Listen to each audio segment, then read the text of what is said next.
पल की गवाह जब कोचिन शिपयार्ड पर देश का पहला स्वदेशी विमान वाहक पोत आईएनएस विक्रांत तैयार हो चुका है। देश की नौसेना की सेवा करने के लिए, देश के रक्षा करने के लिए तत्पर है और ऐसे में अब प्रधानमंत्री को गार्ड ऑफ ऑनर देने के लिए विशेष इंतजाम और 100 नौवीर यहां मौजूद हैं और उनकी कमांड ले रहे हैं lieutenant commander Ritesh Sharma, lieutenant commander Shashank Yadav.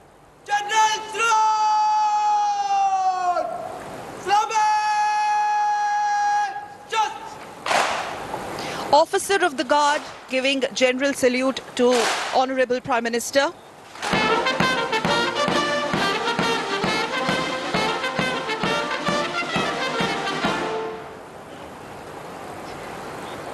Men Guard of Honor marching in with the Indian Naval Band and lead playing the tunes of Vikrant.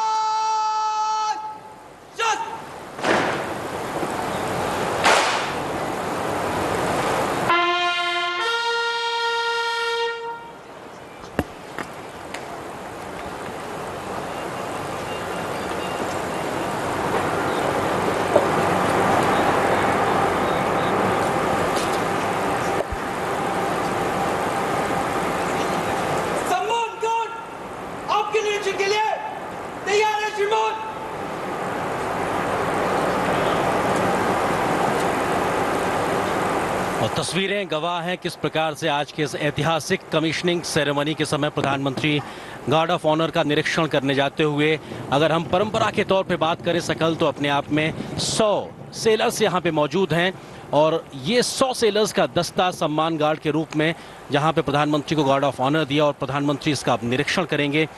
तीनों सेनाओं के सुप्रीम कमांडर के तौर पर अगर राष्ट्रपति की बात की जाए तो उनको 150 सेना के दस्ते का गार्ड ऑफ ऑनर दिया जाता है। प्रोटोकॉल के मुताबिक अगर बात की जाए तो प्रधानमंत्री को 100 जो सैनिकों का दस्ता है वो गार्ड ऑफ ऑनर देता है और इस समय प्रधानमंत्री इस गार्ड ऑफ ऑनर के समय निरीक्षण करते हुए, और ये अपने आप में बताता है किस प्रकार से तमाम परंपराओं का निर्वहन किया जा रहा है और ये अपने आप में बहुत ही ऐतिहासिक लम्हा और बहुत ही एक भावपूर्ण क्षण होता है कि जब देश का कोई इतना प्रतिष्ठित पद पे बैठा हुआ व्यक्ति आपके बीच आता है और आपके बीच में पहुंच के इस बड़े दिन को, एक और ऐतिहासिक दिन को और महत्वपूर्ण बनाने के लिए मौजूद है। निश्चित तौर से देश का पहला स्वदेशी विमान वाहक पोत आईएनएस विक्रांत कोचिन शिपयार्ड में बनकर तैयार हुआ है और ये आज कमिश्निंग सेरेमनी, अगर इसकी बात की जाए तो रक्षा क्षेत्र में भारत कैसे आत्मनिर्भर हुआ है उसकी एक जीती जागती मिसाल है और अपने आप में भारत की बढ़ती रक्षा क्षमताओं का साफ तौर से प्रदर्शन करता है। और अगर बात की जाए तो भारत अब 6 ऐसे एलीट देशों के ग्रुप में शामिल हो गया है जो 40,000 टन या उससे बड़े भारी एयरक्राफ्ट कैरियर बनाने में सक्षम हैं और प्रधानमंत्री तमाम लोगों का अभिवादन स्वीकार करते हुए। The motto of the ship, Jayam Sam Yuddhi Spradaha, which means, and I quote, I defeat those who dare to fight against me, unquote. Something that truly epitomizes the size and spirit of the ship. Overwhelming audience there. The same spirit that is personified through the glaring eyes of our men on parade, our men in uniform that you see right on your screens, immaculately dressed and brimming with the josh, the passion for the nation. बिल्कुल, तालियों की गड़गड़ाहट ये बताती है कि इस जोश के साथ प्रधानमंत्री मोदी का इस्तकबाल किया गया है और प्रधानमंत्री मुख्य मंच पर पहुंच चुके हैं जहां पर रक्षा मंत्री, केरल के राज्यपाल भी मौजूद हैं।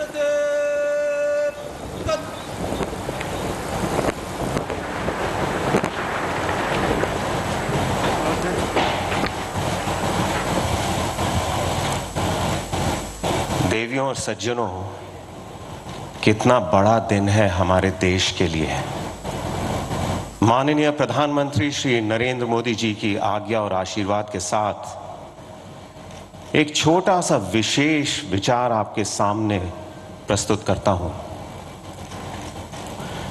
सपने वो नहीं होते जो सोते समय आते हैं। सपने वो नहीं होते जो सोते समय आते हैं।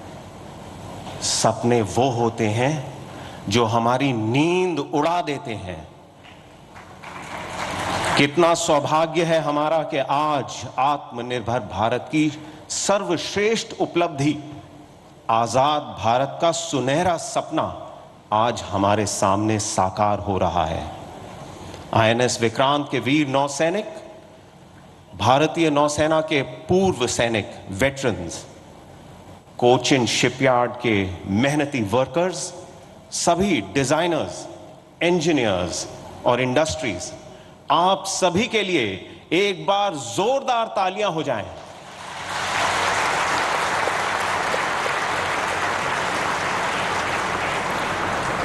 I now request the Chairman and Managing Director of Cochin Shipyard, Shri Madhu Shankunni Nair, to kindly give the welcome address.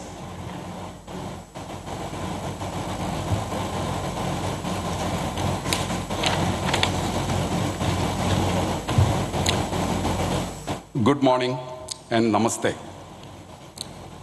In a short while, our Honorable Prime Minister will be commissioning the nation's first indigenous aircraft carrier. This warship is a true representation of what we as a nation can accomplish when varied stakeholders come together under a shared vision and work towards a national goal. This majestic warship has been conceived, engineered, and implemented at a scale and size never before attempted in the country, and has been realized thanks to the efforts of the Indian Navy, Cochin Shipyard, DRDO, OEMs, and other stakeholders. This vessel underlines the depth of the shipbuilding capabilities of Cochin Shipyard Limited, passion and commitment of its engineers, professionals, and workers. This project, with 76% Indian content, also brings to the fore the significant industrial prowess of our country and is a major step in our quest towards a truly Atmanirbhar Bharat. Our Prime Minister has led from the front and has inspired the entire nation to believe in ourselves and set high targets. Sir, with confidence, we can assure you that IAC is a prime example that the country can set high targets and achieve them. Ultimately, the IAC is all about Team India. On behalf of the entire Team IAC, it is my proud privilege to welcome Honorable Prime Minister of India, Shri Narendra Modi, to Cochin Shipyard for commissioning IAC Vikrant.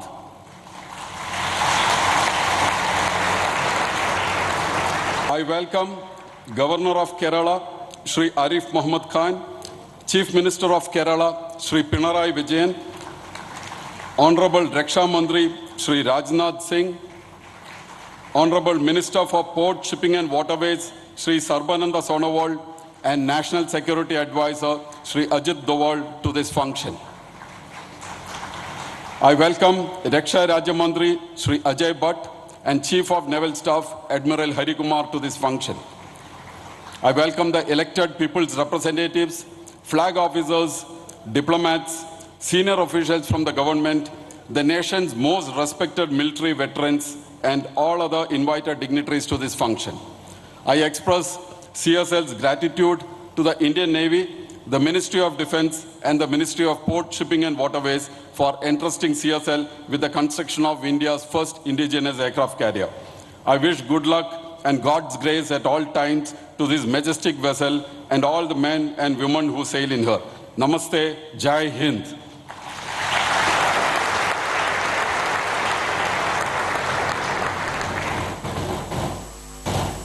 I now request the Chief of the Naval Staff, Admiral R. Hari Kumar, to kindly address the audience.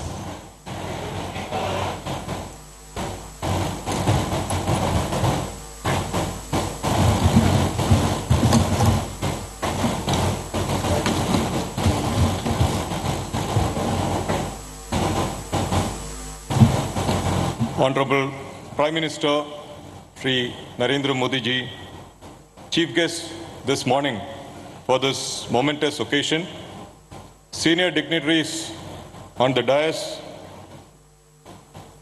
Excellencies, senior dignitaries in the audience, former chiefs of the Navy, Commander-in-Chiefs, flag officers, esteemed veterans, veterans of the erstwhile INS Vikrant, distinguished guests, employees of CSL, commissioning crew of Vikrant, ladies and gentlemen, नमस्कार। आज भारत में बनाए गए अब तक के सबसे बड़े वॉरशिप को कमिश्निंग करने के लिए माननीय प्रधानमंत्री श्री नरेंद्र मोदी जी का यहाँ उपस्थित होना हम सब के लिए बहुत गर्व और सम्मान की बात है। ये कमिश्निंग पूरे देश के लिए एक महत्वपूर्ण अचीवमेंट है। As the flag bearer of Indian Navy's unwavering commitment to Honorable Pradhan Mantri ji's vision of Atmanirbhar Bharat, it is only befitting that Vikrant be commissioned under his hand as we move proudly into the Amrit Kal. आज़ादी के इस अमृत काल में भारतीय नौसेना का vision eight 100 है एक फुल्ली आत्मनिर्भर नेवी बनना, जिसके अंतर्गत हमारी सभी ships, submarines, aircraft, unmanned vessels and systems completely made in India होंगे, ताकि हम एक कॉम्बैट रेडी, क्रेडिबल, कोहेसिव और फ्यूचर प्रूफ फोर्स बने रहें।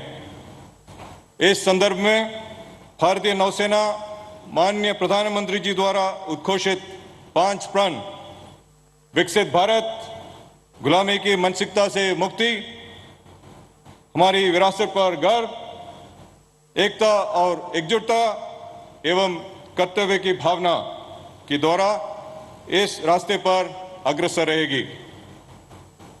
न सिर्फ भारतीय नौसेना बल्कि संपूर्ण भारतवर्ष के लिए विक्रांत इस अमृत काल का एक अभूतपूर्व आरंभ है और इस शुरुआत के लिए मैं CMD CSL, director general warship design bureau, warship production superintendent और उनकी टीम्स का अभिवादन करता हूं। हमारे देश का पहला aircraft carrier erstwhile Vikrant served the country for 36 glorious years and played a significant role in the 1971 war, striking fear into the enemy's heart. आज मैं इस आधुनिक और शक्तिशाली विक्रांत के कमांडिंग ऑफिसर और क्रू को ये कहना चाहूँगा कि आप सबका कर्तव्य रहेगा कि इस महान लीगेसी को और निष्ठा एंड डिवोशन के साथ आगे बढ़ाएं। May all who sail on Vikrant be guided by our core values, duty, honor, courage, and serve with selfless devotion. मैं सभी डिग्निटरीज और गेस्ट को आज इस इम्पॉर्टेंट दिवस पर यहाँ उपस्थित होने के लिए अपना आभार व्यक्त करना चाहूँगा and I would like to express my deepest gratitude to Honorable प्रधानमंत्री जी, जिनका प्रेजेंस विक्रांत के क्रू को इंस्पायर करेगा to do their duty and do it well every day, everywhere and every time. Shano Varan, Jai Hind.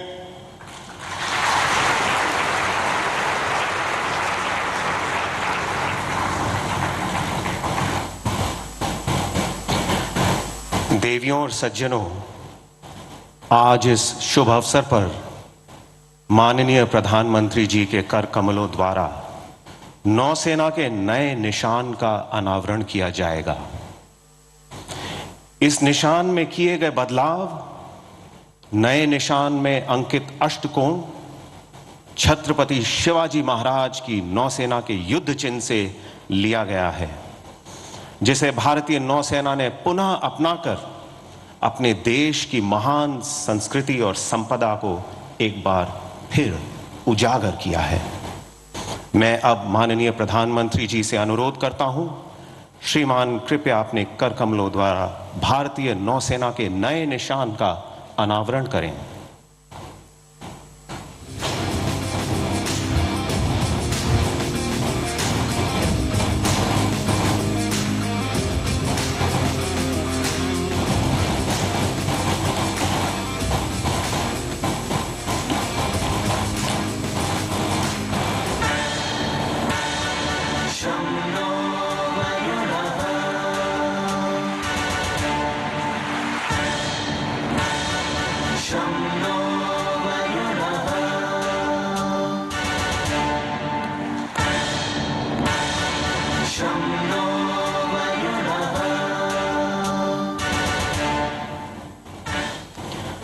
नौसेना का नया निशान देखा तो दिल की धड़कन ही रुक गई। एक बार जोरदार जानदार तालियों के साथ अपनी भावनाओं को व्यक्त कीजिए।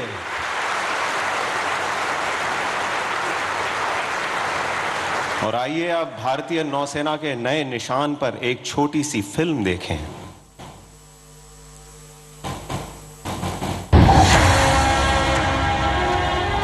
From a small harbor police outfit at the beginning of the 17th century to one of the world's finest naval forces of the 21st century, the Indian Navy has come a long way. It is the proud custodian of a rich maritime legacy, and for years, the rank and file of the Navy has dreamt of a change in its ensign that would honor its civilizational heritage. Over the years, India's naval ensign has undergone several changes and transformed on many occasions, shedding the last remnants of the colonial past. On 2nd September 2022, the Indian Navy adopts its new naval ensign.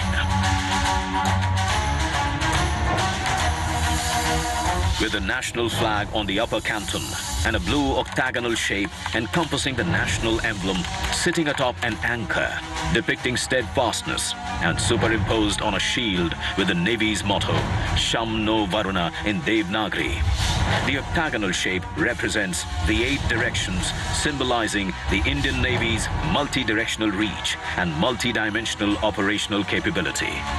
The octagonal shape with twin golden borders draws inspiration from the seal of the great Indian Emperor, Chhatrapati Shivaji Maharaj, whose visionary maritime outlook established a credible naval fleet consisting of 60 fighting ships and approximately 5,000 men.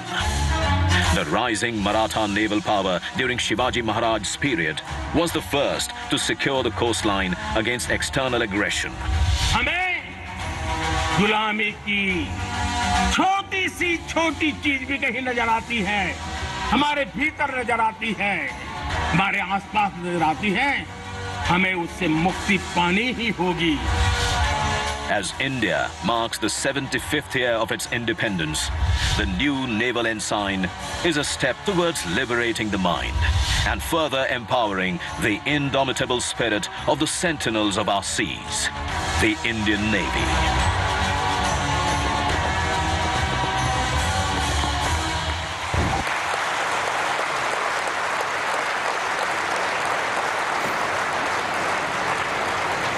So here it is, the old Navy ensign replaced by the new Navy ensign, drawing inspiration from Chhatrapati Shivaji Maharaj, that octagon enclosing the Indian Navy's beautiful crest, enclosed in 2 gold borders.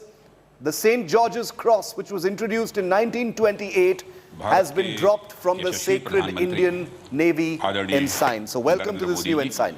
The defense... Honorable Governor Kerala, Sri Arif Muhammad Khan, Honorable Chief Minister Kerala, Sri Pinarayi Vijayan, Minister of Ports, Shipping and Waterways, Sri Sarvananji Sonowal, National Security Advisor, Sri Ajit Doval, Mani Raksha Rajya Mantri, Sri Ajay Bhatt, Sri Rajiv Chandrasekhar, MF for Electronics and Information Technology, Admiral R. Harikumar, Chief of Naval Staff, Sri Madhuyas Nair, CMD, CSL, यहाँ मौजूद अन्य गणमान्य अतिथिगण, media के मेरे साथियों, देवियों व सज्जनों, आज इंडियन नेवल शिप विक्रांत की कमीशनिंग के ऐतिहासिक अवसर पर माननीय प्रधानमंत्री जी का हम सबके बीच होना हम सभी के लिए एक प्रसन्नता का प्रसंग है.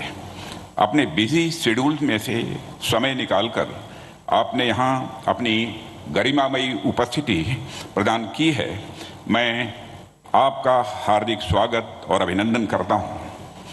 अमृतकाल के प्रारंभ में आईएनएस विक्रांत की कमीशनिंग अगले 25 वर्षों में राष्ट्र की सुरक्षा के हमारे मजबूत संकल्प को दोहराती है.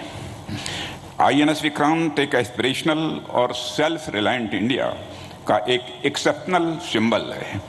यह एक आइकन है राष्ट्र के गौरव का, राष्ट्र की शक्ति का और राष्ट्र के संकल्प का. इसकी कमीशनिंग इंडिजिनस वारशिप और कंस्ट्रक्शन की राह में एक अनप्रेसिडेंटेड अचीवमेंट है. जैसा कि आप सभी नेवी के ट्रेडिशन से अच्छी तरह अवगत हैं।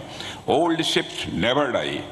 1971 के युद्ध में अपनी शानदार भूमिका निभाने वाले विक्रांत का यह नया अवतार अमृतकाल की उपलब्धि के साथ साथ हमारे फ्रीडम फाइटर्स और ब्रेव सोल्जर्स को भी एक विनम्र श्रद्धांजलि है। साथियों, बदलते समय और परिस्थितियों के अनुसार अनइंटरप्टेड मैरीटाइम ट्रेड के संचालन के लिए भारत के मैरीटाइम इंटरेस्ट को सिक्योर रखना इंडियन नेवी की सिग्निफिकेंट रिस्पॉन्सिबिलिटी है। मुझे पूरा विश्वास है कि इस जिम्मेदारी के एग्जीक्यूशन के लिए एयरक्राफ्ट कैरियर से बेहतर माध्यम और कुछ नहीं हो सकता है। भारतीय नौसेना नेशनल अथवा इंटरनेशनल लेवल क्राइसिस में फर्स्ट रेस्पॉन्डर के रूप में हमेशा तैयार रहती है। आईएनएस विक्रांत की कमीशनिंग से नौसेना की कैपेबिलिटी में और अधिक वृद्धि होगी। मित्रों, आईएनएस विक्रांत की कमीशनिंग इस बात की पुष्टि है कि आत्मनिर्भर भारत का हमारा प्रयास कोई आइसोलेटेड पॉलिसी नहीं है। यह माननीय प्रधानमंत्री जी के नेतृत्व में भारत में हो रहे विशाल ट्रांसफॉर्मेटिव चेंजेस का एक महत्वपूर्ण हिस्सा है। इस विशाल लक्ष्य को प्राप्त करने के लिए सरकार ने health, education, agriculture, trade, transport, communication आदि समस्त क्षेत्रों में पाथ ब्रेकिंग चेंजेस किए हैं। डिफेंस सेक्टर की बात करें तो सरकार ने defence production policy and export promotion policy में सुधार किए हैं। डिफेंस सेक्टर में एफडीआई की लिमिट को बढ़ाया है और डिफेंस इंडस्ट्रियल कॉरिडोर डेवलप करने जैसे महत्वपूर्ण प्रयास किए हैं। इसके साथ इस वर्ष कैपिटल एक्विजिशन बजट का 68% यानी लगभग 85,000 करोड़ रुपए डोमेस्टिक इंडस्ट्री के लिए निर्धारित किया जाना, आर्म फोर्सेस और डीपीएसयू द्वारा इंपोर्ट्स को मिनिमाइज करने के लिए 3 पॉजिटिव इंडिजनाइजेशन लिस्ट जारी किया जाना भी डिफेंस सेक्टर में आत्मनिर्भरता की ओर उठाए गए ये हमारे महत्वपूर्ण कदम हैं। हमारा मिशन केवल मेक इन इंडिया ही नहीं बल्कि मेक फॉर द वर्ल्ड है। यह है पिछले वर्ष में हुए $400 बिलियन से अधिक के एक्सपोर्ट इसके प्रमाण हैं। हम जैसे जैसे $5 ट्रिलियन इकोनॉमी की ओर तेजी से आगे बढ़ रहे हैं, आने वाले समय में ग्लोबल ट्रेड में हमारा शेयर बढ़ेगा। ग्लोबल ट्रेड में शेयर बढ़ेगा तो इसका एक बड़ा हिस्सा अनिवार्य रूप से मैरीटाइम रूट से होगा। ऐसे में हमारी सिक्योरिटी हो अथवा इकोनॉमिक इंटरेस्ट, दोनों ही दृष्टियों से यह आईएनएस विक्रांत हमारे लिए अत्यंत महत्वपूर्ण साबित होगा, ऐसा मेरा विश्वास है। मित्रों, हमारे फ्रेंडली फॉरेन कंट्रीज के लिए यह कमीशनिंग एक आश्वासन भी है कि हम हमारी कलेक्टिव सिक्योरिटी की ज़रूरतों को पूरा करने में पूरी तरह से सक्षम हैं। हम एक free, open and inclusive Indo Pacific में विश्वास रखते हैं। इस संबंध में हमारे प्रयास माननीय प्रधानमंत्री जी के विजन सागर यानी security and growth for all in the region से गाइडेड है। इस ऐतिहासिक अवसर पर मैं इंडियन नेवी और कोचिन शिपयार्ड लिमिटेड के कोलैबोरेटिव एफर्ट्स की सराहना करता हूँ। साथ ही महत्वपूर्ण प्रोजेक्ट से जुड़े समस्त कर्मयोगियों की भी मैं प्रशंसा करता हूँ।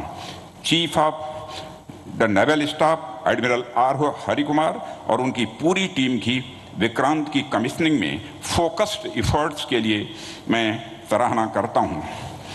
मैं पुनः माननीय प्रधानमंत्री जी के प्रति अपना आभार व्यक्त करता हूँ, जिनकी लीडरशिप और डायरेक्शन के चलते आज हम इस मुकाम पर पहुँचे हैं।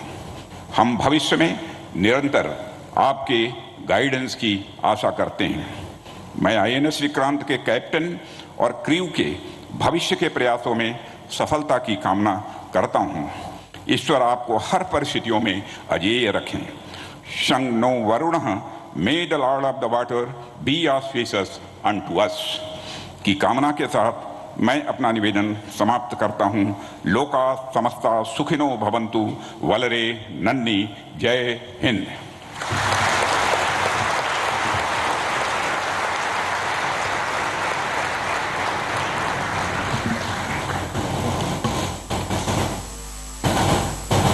The journey from a dream to deliverance culminates today. right here, right now, in front of us. How fortunate are we to be present here to witness a golden moment for our nation. INS Vikrant is a testimony to the passion and vision of our Navy veterans, a testimony to the relentless pursuit of excellence by our warship designers, a testimony to the years of dedication and shipbuilding expertise of Cochin Shipyard, and a crowning achievement of Indian industry and MSMEs. देवियों और सज्जनों, आधुनिकीकरण और स्वदेशीकरण के मार्ग पर चलते हुए भारतीय नौसेना ने आज एक नए मुकाम को हासिल किया है। भारत सरकार के मेक इन इंडिया और आत्मनिर्भर भारत की नीतियों पर आधारित विकास की नींव अब फलीभूत होते दिखाई दे रही है। तो आइए भारतीय नौसेना के इस सफर को एक डॉक्यूमेंट्री फिल्म के माध्यम से देखें।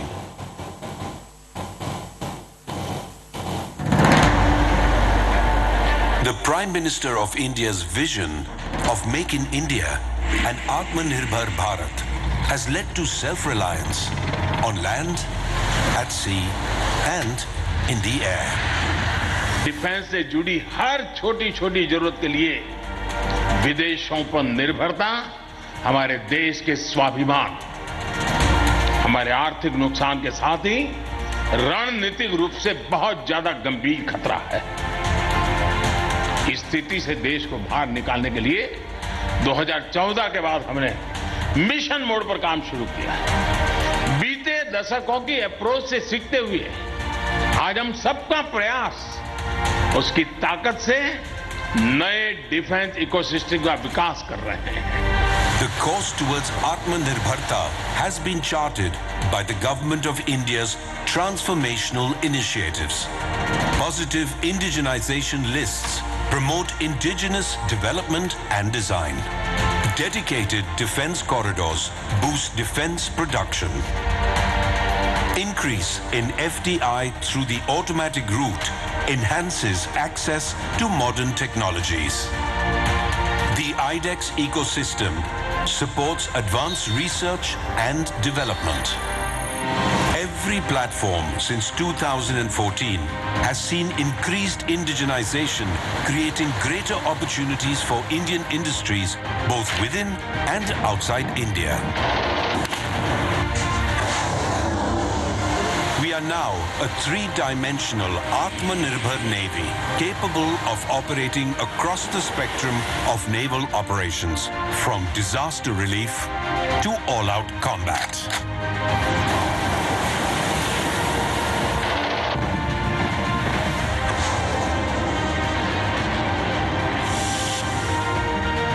Transformation from a buyer's to a builder's navy has been inspired by a rich maritime legacy of indigenous design and construction. Today, there are 39 ships and submarines under construction in Indian shipyards. 49 more platforms have been accorded acceptance of necessity. Our future submarine program will be our largest Atmanirbhar project. Being vocal for local has led to innovation and skill development, contributing to Startup India. Atmanirbhar Bharat has not only created robust infrastructure, it has made us think bigger and bolder. What better proof than Vikrant? Named after our first carrier, the legendary Vikrant, that played a decisive role in 1971, she will be the fourth aircraft carrier to fly the white ensign. Designed by the Indian Navy's Warship Design Bureau and built by Cochin Shipyard Limited, we now belong to a select group of countries with the capability of indigenously designing and building an aircraft carrier. Her 26,000 tons of warship-grade steel has been developed by DRDO and produced by the Steel Authority of India. Vikrant's 76% indigenous content has been achieved through partnerships with over 90 Indian OEMs, more than 100 MSMEs, and over 500 ancillary industries. Above all, Vikrant has provided direct employment for 2,000 personnel in CSL and indirect employment for 13,000 towards plowback effect to the Indian economy. आपका लक्ष्य होना चाहिए कि भारत का जब अपनी आजादी के 100 वर्ष का पर्व मनाए, उस समय हमारी नौसेना एक अभूतपूर्व ऊंचाई पर हो. As India powers towards a blue economy, Vikrant will strengthen the Navy's capabilities and be a force multiplier in both defensive and offensive roles. 630, engage.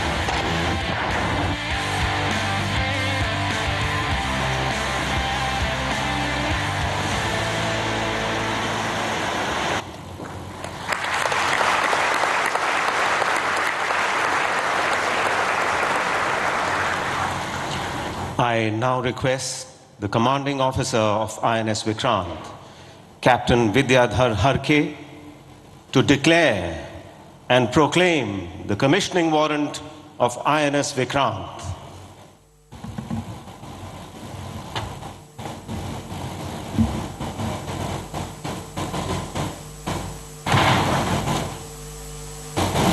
Commissioning आदेश. जबकि भारत सरकार ने भारतीय नौसेना पोत विक्रांत को कमीशन करने का निर्णय लिया है, आपको यह निर्देश दिया जाता है कि आप आगे बढ़ के इस युद्ध पोत को सितंबर 2022 के दूसरे दिन पर कमीशन करें अथवा परिस्थिति अनुसार शीघ्र कमीशन करें. भारतीय नौसेना पोत विक्रांत को ध्वज अधिकारी दक्षिण नौसेना कमान के द्वारा प्रशासित किया जाएगा. मेरे द्वारा जारित 2 सितंबर 2022. हस्ताक्षर आर हरिकुमार, एडमिरल, नौसेना अध्यक्ष.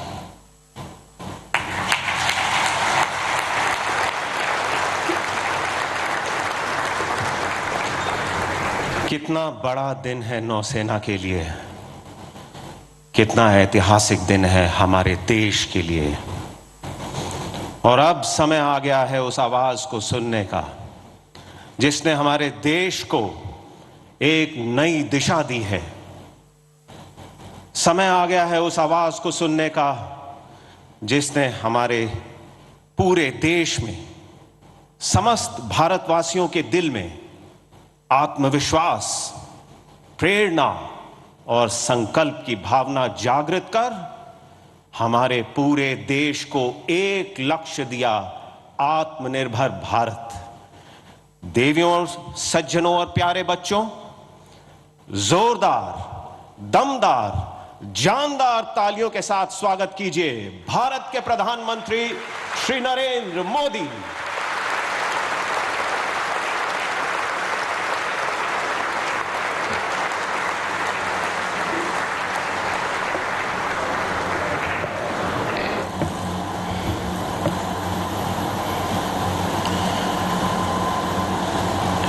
इस ऐतिहासिक कार्यक्रम में उपस्थित केरला के राज्यपाल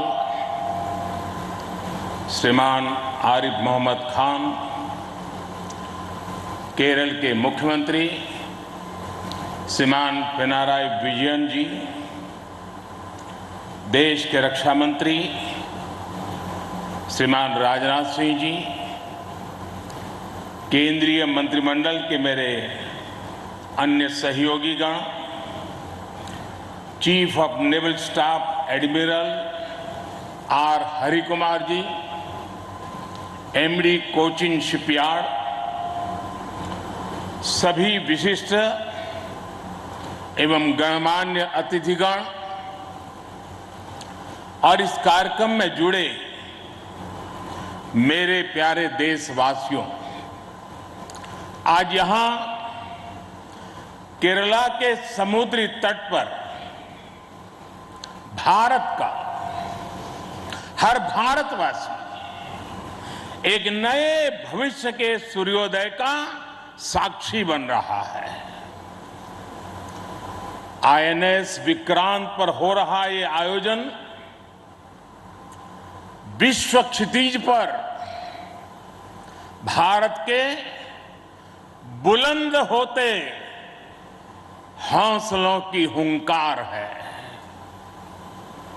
आजादी के आंदोलन में हमारे स्वतंत्रता सेनानियों ने जिस सक्षम, समर्थ और शक्तिशाली भारत का सपना देखा था, उसी एक सशक्त तस्वीर आज हम यहां देख रहे हैं। विक्रांत विशाल है, विराट है, विहंगम है।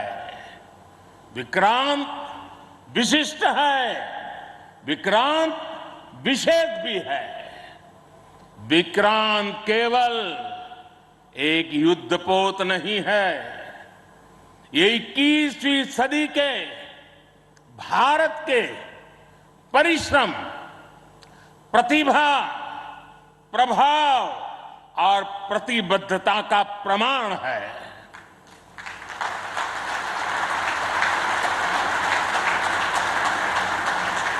यदि लक्ष्य दुरंत है, यात्राएं दिगंत है, समंदर और चुनौतियां अनंत है, तो भारत का उत्तर है विक्रांत।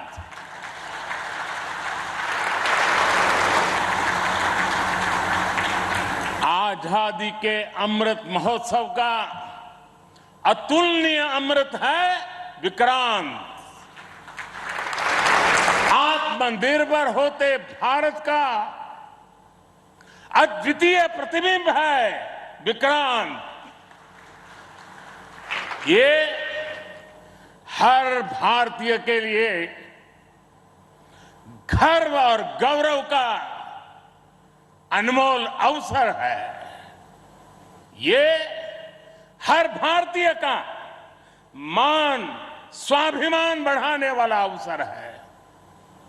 मैं इसके लिए हर एक देशवासी को बधाई देता हूं। साथियों, लक्ष्य कठिन से कठिन क्यों न हो, चुनौतियां बड़ी से बड़ी क्यों न हो, भारत जब ठान लेता है तो कोई भी लक्ष्य असंभव नहीं होता है।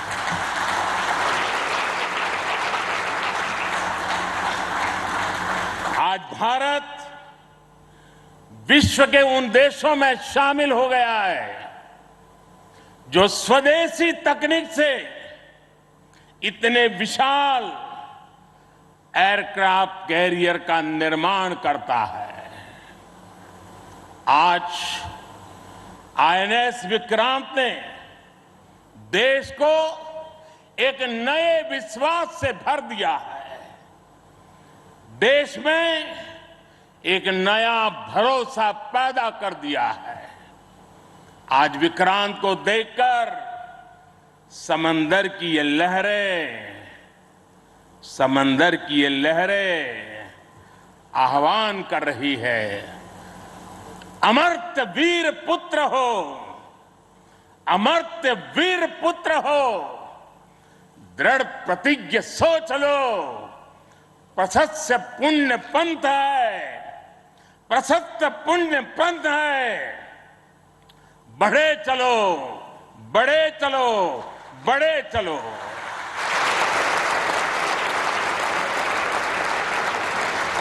साथियों, इस ऐतिहासिक अवसर पर मैं भारतीय नौसेना का कोचिन शिपयार्ड के सभी इंजीनियर्स, वैज्ञानिकों और मेरे श्रमिक भाई बहनों का अभिनंदन करता हूं जिन्होंने इस सपने को साकार किया है। केरला की पुण्य भूमि पर देश को ये उपलब्धि एक ऐसे समय पर मिली है जब ओणम का पवित्र पर्व भी चल रहा है। मैं सभी देशवासियों को इस अवसर पर ओणम की हार्दिक शुभकामनाएं भी देता हूं। साथियों, आईएनएस विक्रांत के हर भाग की अपनी एक खूबी है, एक ताकत है, अपनी एक विकास यात्रा भी है।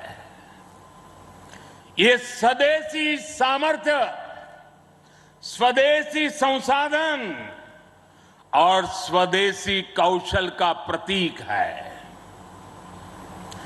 इसके एयरबेस में जो स्टील लगी है वो स्टील भी स्वदेशी है। ये स्टील डीआरडीओ के वैज्ञानिकों ने विकसित किया, भारत की कंपनियों ने प्रोड्यूस किया। एक युद्धपोत से भी ज्यादा एक तैरता हुआ एयरफील्ड है, एक तैरता हुआ शहर है। इसमें जितनी बिजली पैदा होती है उससे 5000 घरों को रोशन किया जा सकता है। इसका फ्लाइट डेक भी 2 फुटबॉल ग्राउंड के बराबर है। विक्रांत में जितने केबल्स और वायर्स इस्तेमाल हुए हैं वो कोची से शुरू हो तो काशी तक पहुंच सकते हैं।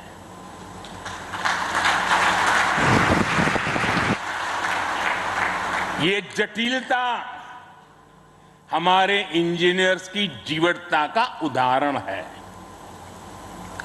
मेगा इंजीनियरिंग से लेकर नैनो सर्किट्स तक पहले जो भारत के लिए अकल्पनीय था वो हकीकत में बदल रहा है। साथियों, इस बार स्वतंत्रता दिवस पर मैंने लाल किले से पंच प्राण का आह्वान किया और हमारे हरि जी ने भी इसका उल्लेख किया। इन पंच प्राणों में पहला प्राण है विकसित भारत का बड़ा संकल्प, दूसरा प्राण है गुलामी की मानसिकता का संपूर्ण त्याग, तीसरा प्राण है अपनी विरासत पर गर्व, चौथा और पांचवा प्राण है देश की एकता, एकजुटता और नागरिक कर्तव्य। आईएनएस विक्रांत के निर्माण और इसकी यात्रा में हम इन सभी पंच प्राणों की ऊर्जा को देख सकते हैं। आईएनएस विक्रांत इस ऊर्जा का जीवन संयंत्र है। अभी तक इस तरह के एयरक्राफ्ट कैरियर केवल विकसित देश ही बनाते थे। आज भारत ने इस लीग में शामिल होकर विकसित राष्ट्र की दिशा में एक और कदम बढ़ा दिया है। साथियों, जल परिवहन के क्षेत्र में भारत का बहुत गौरवमयी इतिहास रहा है। हमारी समृद्ध विरासत रही है। हमारे यहां नौकाओं और जहाजों से जुड़े श्लोकों में बताया गया है, दीर्घिका तरणी ही लोला गत्वरा गामिनी तरीही जंगाला प्लाविनी चैव धारिणी वेगिनी तथा। ये हमारे शास्त्रों में इतना वर्णन है। दीर्घिका, तरुणी लोला, गत्वरा, गामिनी, जंगाला, प्लाविनी, धारिणी, वेगिनी, हमारे यहाँ जहाजों और नौकाओं के अलग अलग आकार और प्रकार होते थे। हमारे वेदों में भी नौकाओं, जहाजों और समुद्र से जुड़े कितने ही मंत्र आते हैं।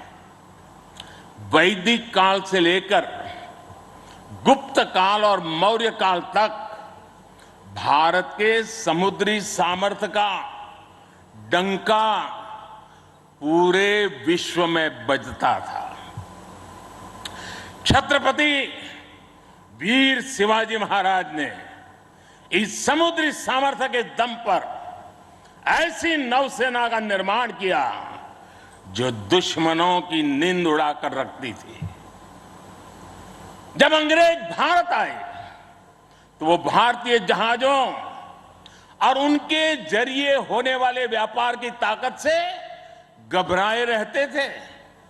इसलिए उन्होंने भारत की समुद्री सामर्थ्य की कमर तोड़ने का फैसला लिया। इतिहास गवाह है कि कैसे उस समय ब्रिटिश संसद में कानून बनाकर भारतीय जहाजों और व्यापारियों पर कड़े प्रतिबंध लगाए दिए गए थे। भारत के पास प्रतिभा थी, अनुभव था, लेकिन हमारे लोग इस कुटिलता के लिए मानसिक रूप से तैयार नहीं थे। हम कमजोर पड़े और उसके बाद गुलामी के कालखंड में अपनी ताकत को धीरे धीरे भुला बैठे। अब आजादी के अमृत काल में भारत अपनी उस खोई हुई शक्ति को वापस ला रहा है। उस ऊर्जा को फिर से जगा रहा है। साथियों, आज 2 सितंबर 2022 की ऐतिहासिक तारीख को इतिहास बदलने वाला एक और काम हुआ है। आज भारत ने गुलामी के एक निशान, गुलामी के एक बोझ को अपने सीने से उतार दिया है। आज से भारतीय नौसेना को एक नया ध्वज मिला है। अब तक भारतीय नौसेना के ध्वज पर गुलामी की पहचान बनी हुई थी, लेकिन अब आज से छत्रपति शिवाजी महाराज से प्रेरित नौसेना का नया ध्वज समंदर और आसमान में लहराएगा।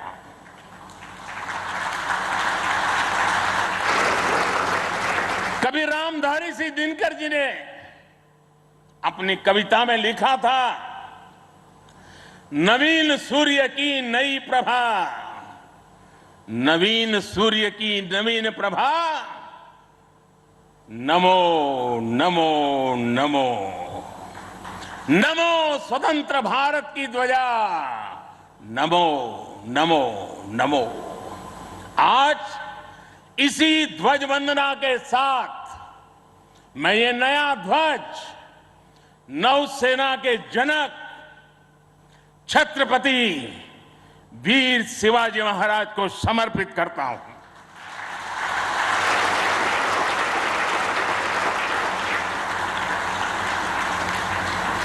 मुझे विश्वास है भारतीयता की भावना से ओतप्रोत ये नया ध्वज भारतीय नौसेना के आत्मबल और आत्मसम्मान को नई ऊर्जा देगा। साथियों, हमारी सेनाओं में किस तरह बदलाव आ रहा है, उसका एक और अहम पक्ष मैं सभी देशवासियों के सामने रखना चाहता हूं। विक्रांत जब हमारे समुद्री क्षेत्र की सुरक्षा के लिए उतरेगा तो उस पर नौसेना की अनेक महिला सैनिक भी तैनात रहेगी। समंदर की अथाह शक्ति के साथ असीम महिला शक्ति ये नए भारत की बुलंद पहचान बन रही है। मुझे बताया गया है कि अभी नेवी में करीब 600 महिला ऑफिसर्स हैं, लेकिन अब इंडियन नेवी ने अपनी सभी शाखाओं को महिलाओं के लिए खोलने का फैसला किया है। जो पाबंदियां थी वो अब हट रही है। जैसे समर्थ लहरों के लिए कोई दायरे नहीं होते, वैसे ही भारत की बेटियों के लिए भी अब कोई दायरे या बंधन नहीं है।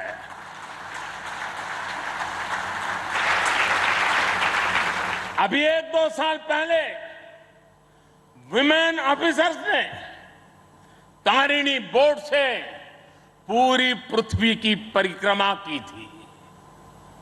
आने वाले समय में ऐसे पराक्रम के लिए कितनी ही बेटियां आगे आएगी, दुनिया को अपनी शक्ति से परिचित करवाएगी। नेवी की तरह ही तीनों सशस्त्र सेनाओं में युद्धक भूमिकाओं में महिलाओं को शामिल किया जा रहा है। उनके लिए नई जिम्मेदारियों के रास्ते खोले जा रहे हैं। साथियों, आत्मनिर्भरता और आजादी को एक दूसरे का पूरक कहा जाता है। जो देश जितना किसी दूसरे देश पर निर्भर है, उतना ही उसके लिए संकट है। जो देश जितना आत्मनिर्भर है, वो उतना ही सशक्त है। कोरोना के संकट काल में हम सभी ने आत्मनिर्भर होने की इस ताकत को देखा है, समझा है, अनुभव किया है। इसलिए आज भारत आत्मनिर्भर होने के लिए पूरी शक्ति से काम कर रहा है। आज अगर अथाह समंदर में भारत की ताकत का उद्घोष करने के लिए INS विक्रांत तैयार है, तो अनंत आकाश में यही गर्जना हमारे तेजस कर रहे हैं। इस बार 15 अगस्त को पूरे देश ने लाल किले से स्वदेशी तोप की हुंकार भी सुनी है। आजादी के 75 साल बाद सेनाओं में रिफॉर्म करके भारत अपनी सेनाओं को निरंतर आधुनिक बना रहा है, आत्मनिर्भर बना रहा है। हमारी सेनाओं ने ऐसे उपकरणों की एक लंबी लिस्ट भी बनाई है जिनकी खरीद अब स्वदेशी कंपनियों से ही की जाएगी। डिफेंस सेक्टर में रिसर्च और डेवलपमेंट के लिए 25% बजट भी देश की यूनिवर्सिटीज और देश की कंपनियों को ही उपलब्ध कराने का निर्णय लिया गया है। तमिलनाडु और उत्तर प्रदेश में 2 बड़े डिफेंस कॉरिडोर भी विकसित हो रहे हैं। डिफेंस सेक्टर में आत्मनिर्भरता के लिए उठाए जा रहे इन कदमों से देश में रोजगार के अनेकों नए अवसर पैदा हो रहे हैं। साथियों, एक बार लाल किले से मैंने नागरिक कर्तव्य इसकी भी बात कही है। इस बार मैंने उसको दोहराया भी है। बूंद बूंद जल से जैसे विराट समंदर बन जाता है, वैसे ही भारत का एक एक नागरिक वोकल फॉर लोकल, अगर वोकल फॉर लोकल के मंत्र को जीना प्रारंभ कर देगा तो देश को आत्मनिर्भर बनने में अधिक समय नहीं लगेगा। जब सभी देशवासी लोकल के लिए वोकल होंगे तो उसकी गूंज सिर्फ भारत में ही नहीं बल्कि पूरी दुनिया में सुनाई देगी।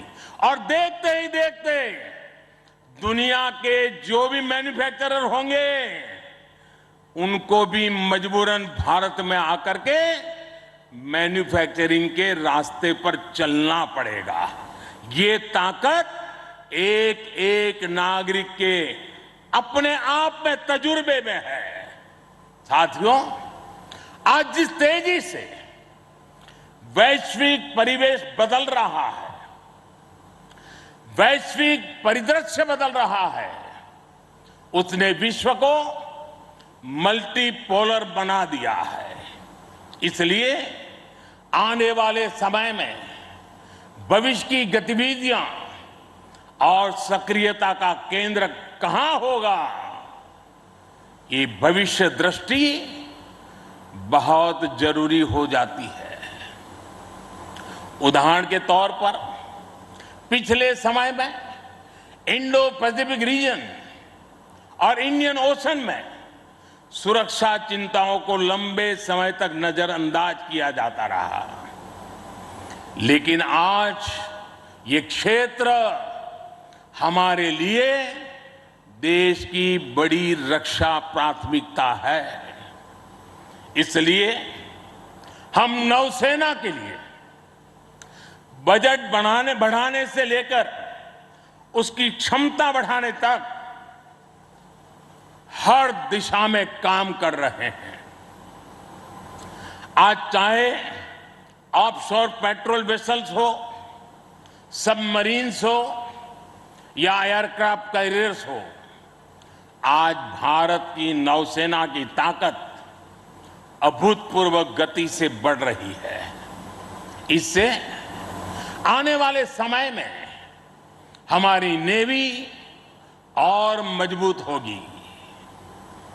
ज्यादा सुरक्षित सी लेन्स, बेहतर मॉनिटरिंग और बेहतर प्रोटेक्शन से हमारा एक्सपोर्ट, मैरीटाइम ट्रेड और मैरीटाइम प्रोडक्शन भी बढ़ेगा। इससे केवल भारत ही नहीं बल्कि दुनिया के दूसरे देशों और विशेषकर हमारे पड़ोसी मित्र राष्ट्रों के लिए व्यापार और समृद्धि के नए रास्ते खुलेंगे।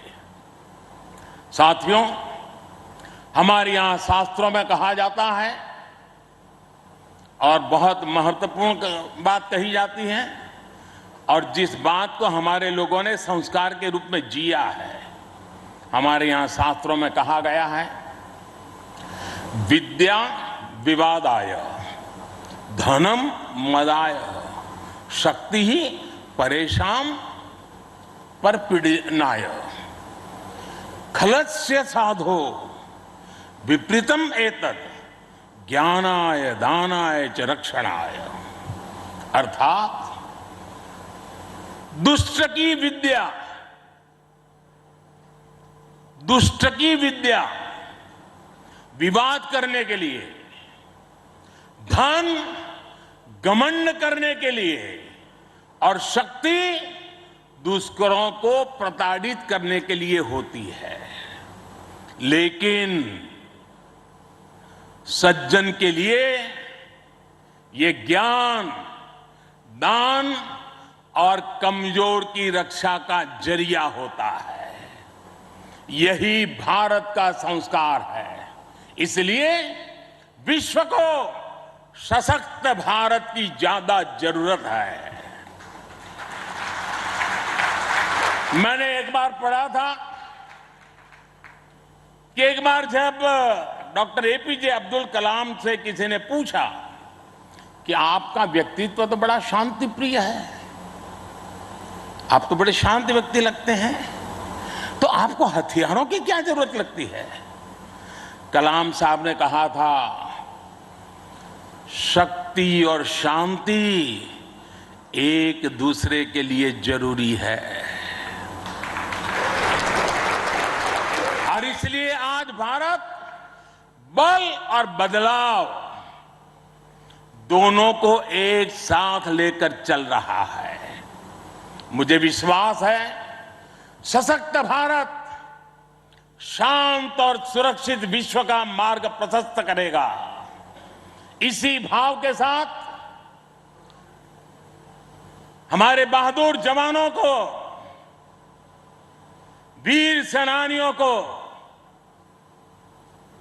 आदरपूर्वक उनका गर्व करते हुए आज के इस महत्वपूर्ण अवसर को उनकी वीरता को समर्पित करते हुए आप सबका मैं हृदय से बहुत बहुत धन्यवाद करता हूं।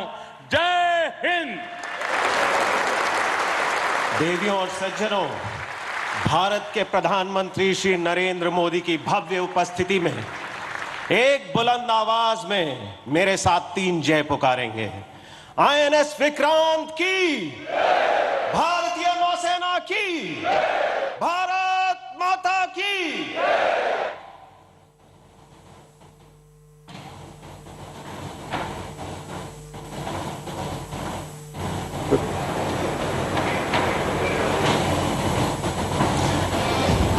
Pay attention, all positions.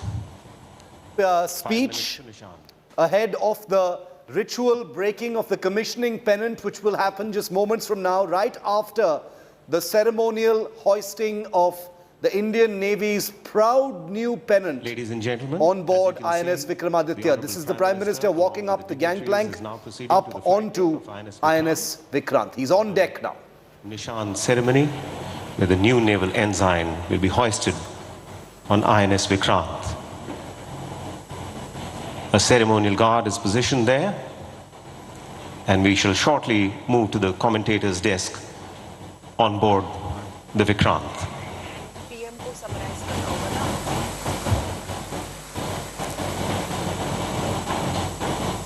I would also like to remind our distinguished guests here that once the guard commander orders national salute, the national anthem would be played. Ladies and gentlemen, when the national anthem is played, all of you are requested to rise at your positions.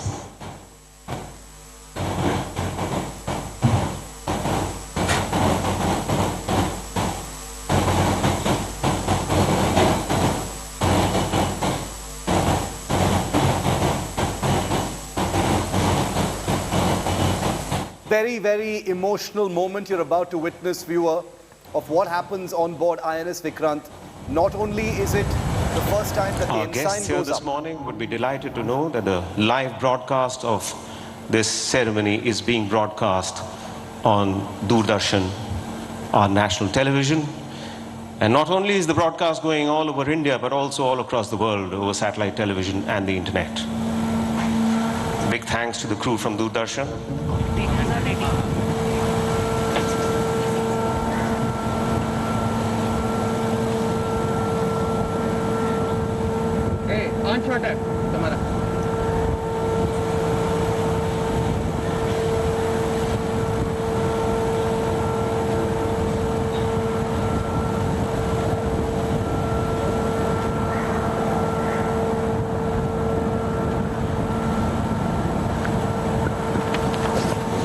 As we mentioned earlier in the afternoon, in the morning, after the national anthem, we will be having a fly past.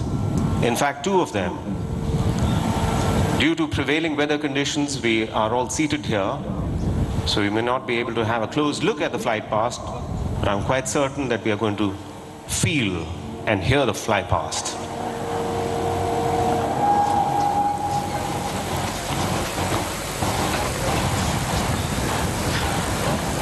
तो ये तस्वीरें आप देख रहे हैं इस वक्त देश के पहले स्वदेशी विमान वाहक पोत INS विक्रांत पर, जिसे कोचीन शिपयार्ड लिमिटेड ने बनाया है।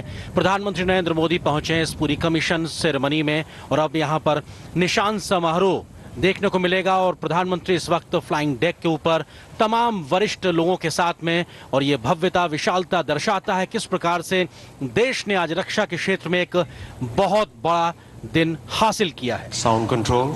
Flight deck of INS Vikrant commissioning will be marked by hoisting the tricolor on the flag staff at the ski jump and the simultaneous hoisting of the naval ensign on the ensign staff at the aft or the rear of the ship. Vikrant विशेष है, Vikrant विशिष्ट है.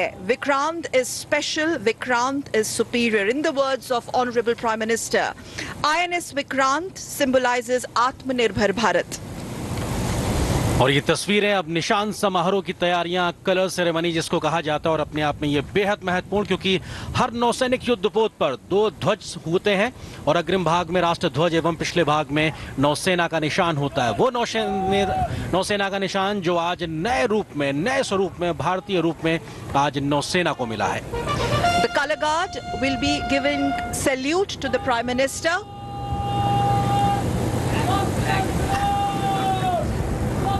The color guard giving salute to the flag, the naval band playing the national anthem in some time during the hosting of the tricolor and the ensign. Please rise for the national anthem.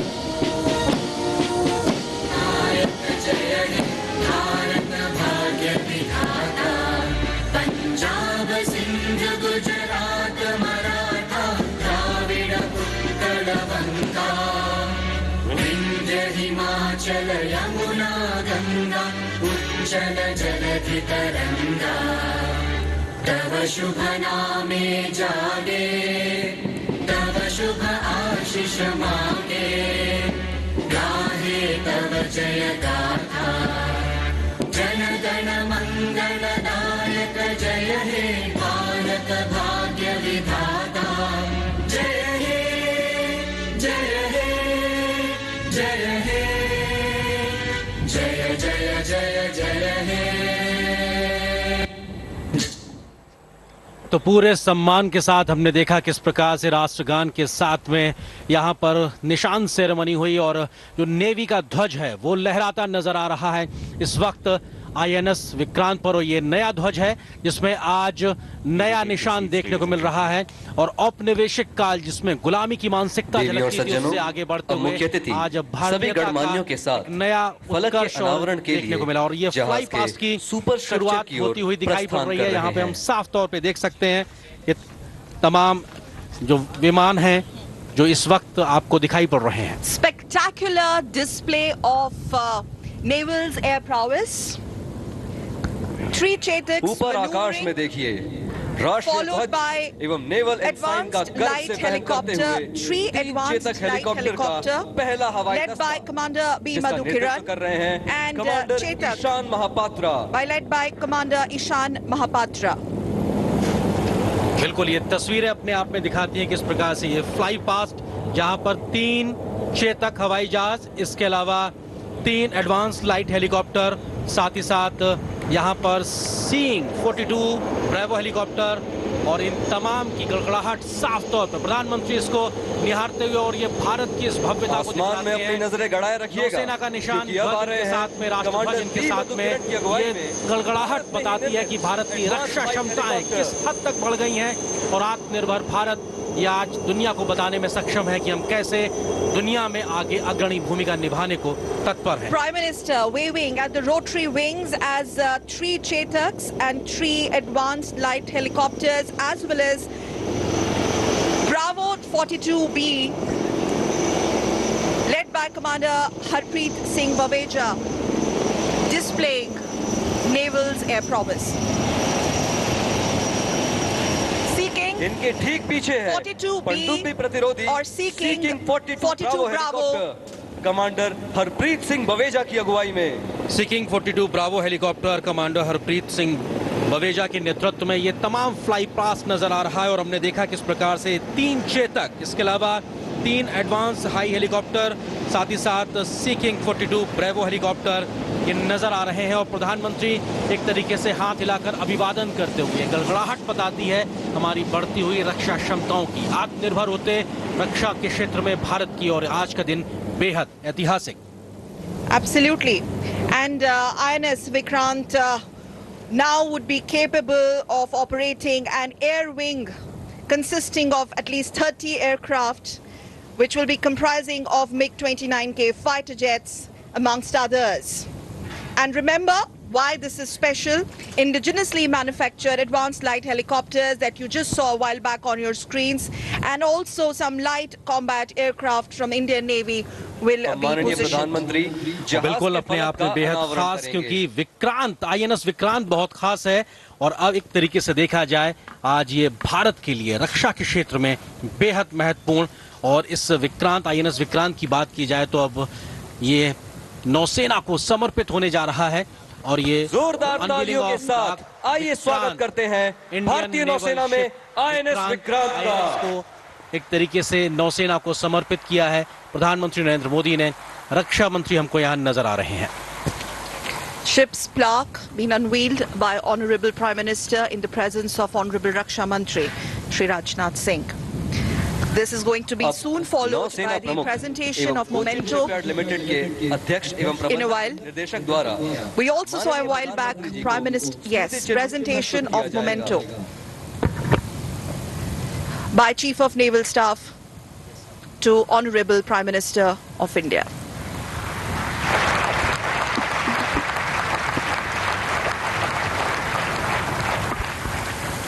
नौसेना प्रमुख admiral R Hari Kumar अब माननीय प्रधानमंत्री जी को INS Vikrant का एक प्रतिरूप प्रस्तुत करेंगे।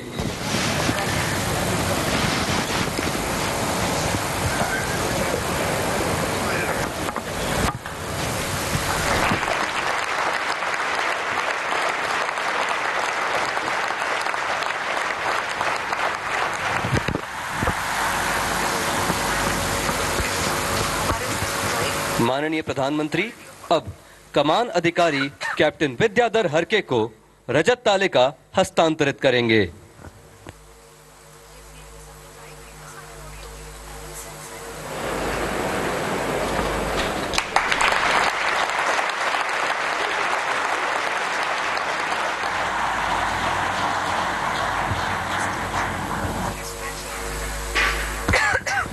अब मुख्य अतिथि सभी गणमान्यों के साथ छाया चित्रण के लिए स्की जंप की तरफ बढ़ रहे हैं। आकाश को अपनी गूंज से अलंकृत कर रहे अब आ रहे हैं हिंदुस्तान एरोनॉटिक्स लिमिटेड द्वारा निर्मित डॉर्नियर विमान, जिनका नेतृत्व कर रहे हैं captain Arjun Menon.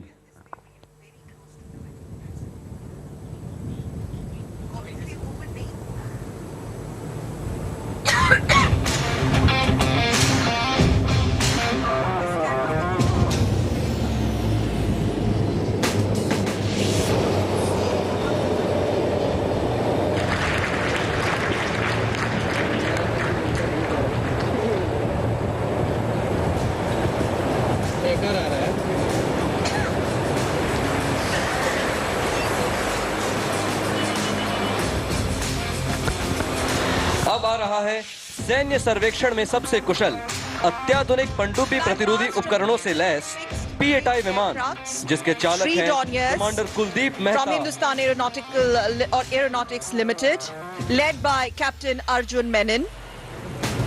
P-81, P-8I, one P-8I on your screens, maneuvering,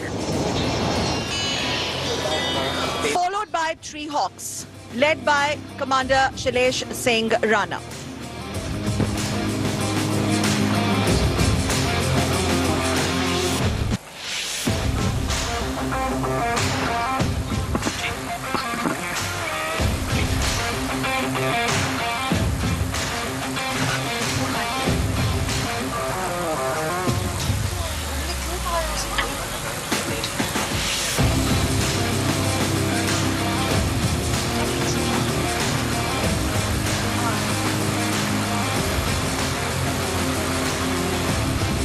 और अब बारी है प्रशिक्षण के लिए उपयोग में लाए जाने वाले हॉक लड़ाकू विमानों की।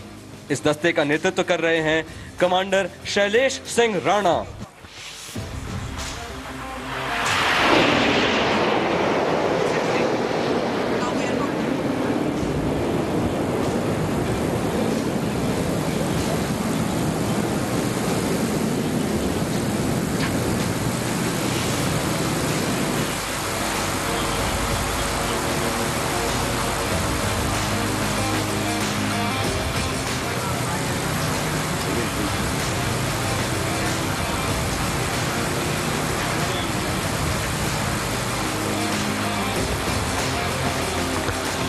और अंत में ध्वनि की दुगनी गति से उड़ने में सक्षम आसमान को चीरते आ रहा है MiG-29 के लड़ाकू विमानों का यह दस्ता, जिसका नेतृत्व कर रहे हैं captain SS Sambyal.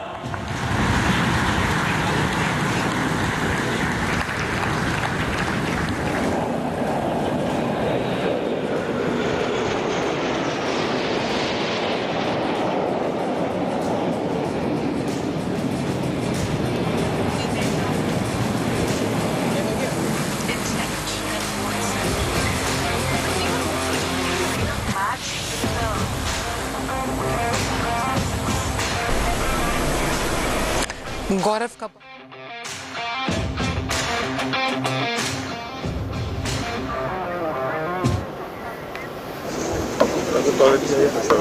Wonderful images there of MiG-29K fighters tearing across the late morning sky just, off the INS Vikrant. We can now officially call it INS Vikrant.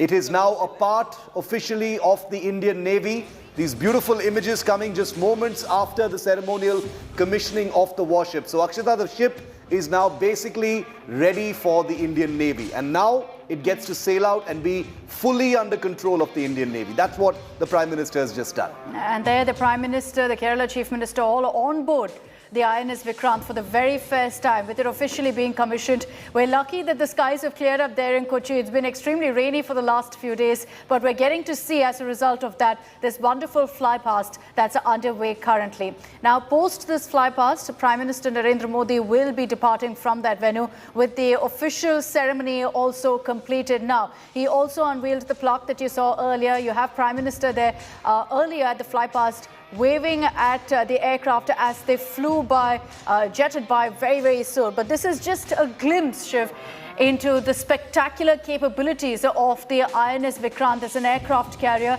and how truly it's a game changer for our forces, for the Navy. Truly is a game changer. It's India's first indigenous aircraft carrier, and these pictures are not going to be forgotten anytime soon. The ceremonial commissioning of a 45,000-ton indigenous warship, with its pennant being unveiled on the same day that the Indian Navy's new ensign has also been unveiled, is a day of double pride, really, for the Indian Navy.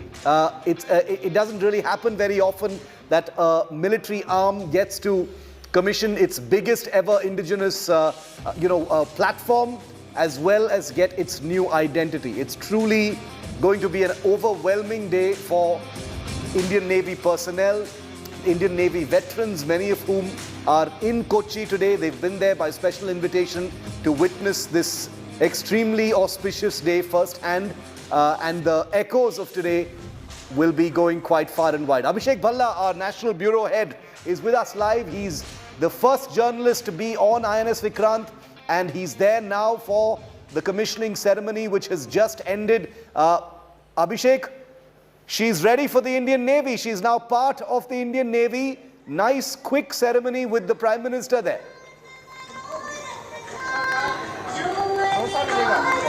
That's right, Shiv. And now the big challenge starts for the crew of INS Vikrant. We can call it INS Vikrant now after the official induction has taken place. And from here onwards, is the next journey of INS Vikrant to be completely combat ready. And very soon, INS Vikrant will be setting sail, and that's when the aircraft trials will start. And that's the real challenge and the real reason for which Vikrant has been readied. it might take another 3-4 months for those trials to begin. And by May next year, I've been told, is when Vikrant will be completely battle ready. What that means is that all air operations will begin by then. It will be fully equipped with all weaponry. The Barak missiles that are supposed to be there will be on board by then. And, from here onwards, we'll see that very soon India will have 2 aircraft carriers functioning together, and that's why this is a game changer, Shiv and Akshita. There was a very brief period between 2013 and 2017 when Indian Navy had 2 aircraft carriers, but now we can say that maybe for the next 25-30 years, definitely the Indian Navy will have 2 aircraft carriers. Vikramaditya is already on the western coast as of now, and Vikrant will be expected to sail in the Bay of Bengal in the eastern coast. So both coastlines of India will have at least 1 aircraft carrier, and even if one goes into maintenance, the other will be functional. So that's a big change from the past as far as Indian Navy's operations are concerned.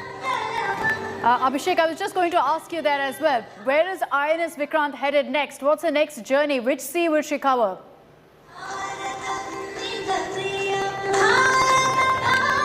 Well, for the time being, it will start with air trials. It might take another couple of months, maybe 3-4 months, in fact. And once those air operations start, those air trials start, after that, a few more months for Vikrant to be completely ready for carrying out any kind of operations, be it offensive operations or reconnaissance that's required from on board. And that's the reason why Vikrant has 2 runways. One runway is meant for quick operations, mainly recce operations or training sorties without a payload. That's when the shorter runway will be used. And there's a longer runway for equipping MiG-29Ks that can take off within 2 or 3 seconds of one taking off. The other can take off with a heavy payload to ensure an offensive operation can be launched. Abhishek, it's going to take about a year for the aircraft complement to be fully operational. There will be aviation tests that happen, very soon, because the MiG-29K fighter aircraft, which are basically the teeth of INS Vikrant, haven't yet flown off the aircraft carrier. So over the next few months, those crucial aviation trials will also be happening, Abhishek. That's right, Shiv, and that's the reason why it will take a few more months for the Vikrant to be battle ready, if you can say so. Even though it's completely functional, it will be sailing in the seas. But those trials can only take place when Vikrant is sailing with all its crew, because those operations are just like real-time operations. Once the ship is ready, that's when the Navy can test its air assets on board. As far as the helicopter operations are concerned, they can be carried out without much delay. But the MiG-29Ks really need to take off from that lovely ski jump that the INS Vikrant has, and ensuring that these operations are smooth. The runway is designed in a way that it just takes 2 or 3 seconds for an aircraft to take off after one aircraft has landed. So all of that will be tried and tested, and as we've been discussing, 2 aircraft carriers working simultaneously means a whole lot will change for Indian Navy's capabilities. Vikrant has 4 gas turbines, which means it's more powerful than other aircraft carriers, can go on sailing for 70 days without needing to refuel. So these are some of the aspects that make the Vikrant a very potent and efficient war machine. It's also, a day of great, anticipation for the Indian Navy, because like Abhishek, you just pointed out, the ceremonies are done. Now the real work begins, because let's be very honest. The Indian Navy has a lot of experience operating aircraft carriers. It has done so since the 1950s, when the original INS Vikrant first came. But a new ship is always a challenge. We always have to break it in, get used to its, its own uniqueness, and get it going as a war machine. But today is also a day of great symbolism, viewer, because remember, the old Indian Navy ensign, or its nishan, its identity, its flag, has been changed once again. The Navy had wanted this. The Indian government has executed the removal of the St. George's Cross. It happened once before in 2001 under Prime Minister Vajpayee. The St. George's Cross, which is of course a relic of the British era, has been removed, and a naval crest in gold, which is the Ashoka emblem, and the anchor on a shield enclosed in a navy blue octagon, echoing Chhatrapati Shivaji Maharaj's royal seal, is the new ensign of the Indian Navy. So Akshita, this is the new flag that goes up now on every single Indian Navy warship. And there's a lot of discussion, a lot of curiosity, Shiv, about this new design, about this new ensign. The St. George Cross is out. You see now that octagonal shape in deep blue. And as we in fact get to all the latest updates, but let's focus on that ensign for a brief moment. And Shiv, if you could explain to us why we're seeing this kind of an octagonal shape. You said it's representative of Shivaji Maharaj. Yes. So why is this a tribute to him? Shivaji Maharaj is considered in many ways the father of the of India's maritime tradition. Remember that India's maritime tradition goes back millennia, Akshita, to the Chora dynasty, which sent their ships to Southeast Asia. The Marathas sent their ships all across the Arabian Sea as well. So the naval traditions, as it were, for trade as well as for combat purposes, is a well-established legacy of Indian history from both the Choras and the Marathas. But I want to ask Abhishek, in fact, on that. Abhishek, what's the buzz on the ground with the new ensign? There was a lot of suspense, anticipation over the replacement of this very sacred symbol of the Indian Navy. What's the buzz? What's the mood in the Indian Navy over this? They must be very proud.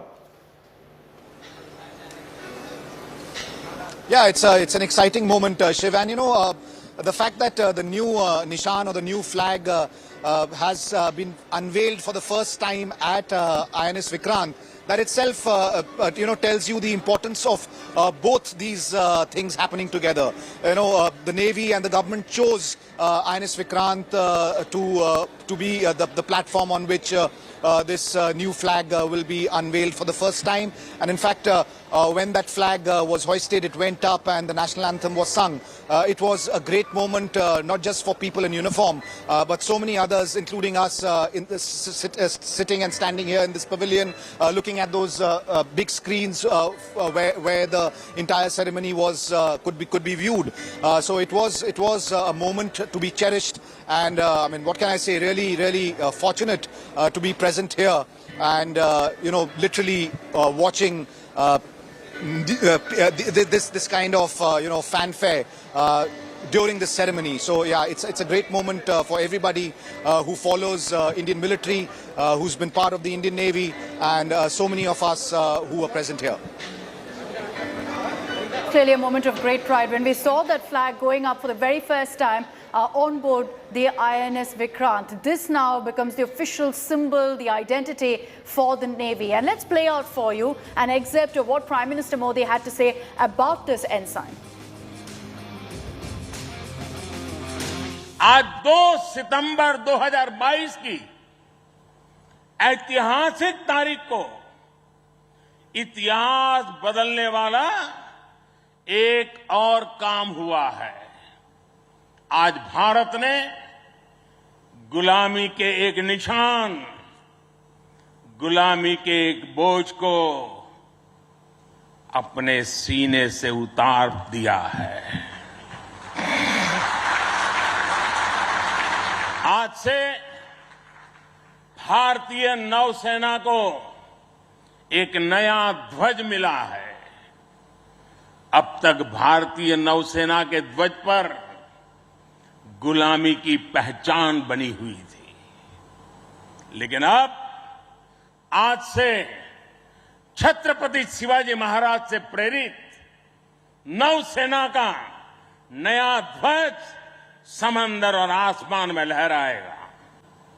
अभी तक इस तरह के aircraft carrier केवल विकसित देश ही बनाते थे।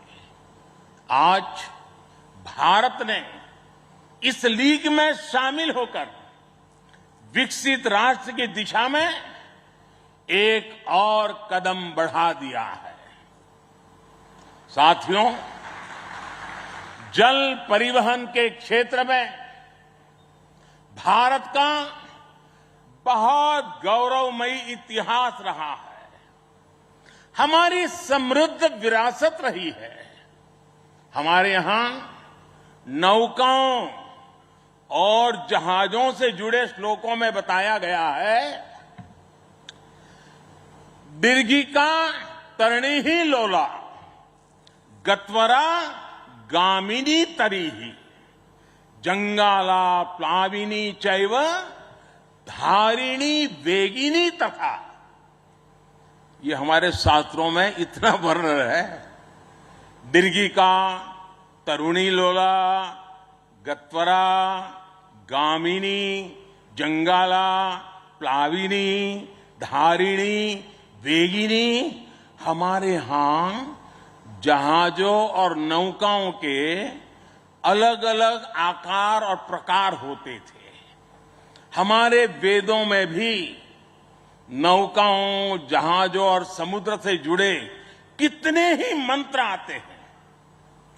वैदिक काल से लेकर गुप्त काल और मौर्य काल तक भारत के समुद्री सामर्थ्य का डंका पूरे विश्व में बजता था। इन पंच प्राणों में पहला प्राण है विकसित भारत का बड़ा संकल्प। दूसरा प्राण है गुलामी की मानसिकता का संपूर्ण त्याग। तीसरा प्राण है अपनी विरासत पर गर्व। चौथा और पांचवा प्राण है देश की एकता, एकजुटता और नागरिक कर्तव्य। आईएनएस विक्रांत के निर्माण और इसकी यात्रा में हम इन सभी पंच प्राणों की ऊर्जा को देख सकते हैं। आईएनएस विक्रांत इस ऊर्जा का जीवन संयंत्र है। साथियों, आईएनएस विक्रांत के हर भाग की अपनी एक खूबी है, एक ताकत है, अपनी एक विकास यात्रा भी है। ये स्वदेशी सामर्थ्य, स्वदेशी संसाधन और स्वदेशी कौशल का प्रतीक है।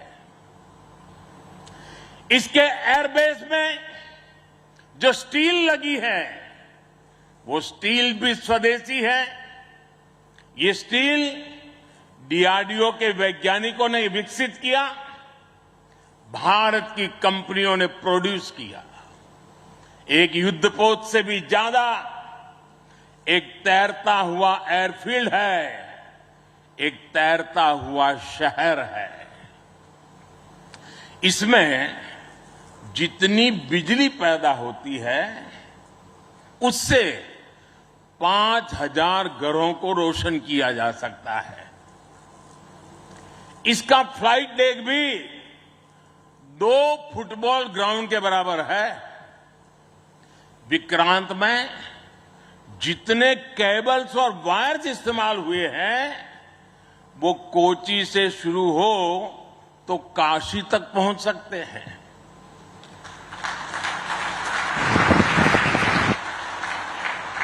ये जटिलता हमारे इंजीनियर्स की जीवटता का उदाहरण है।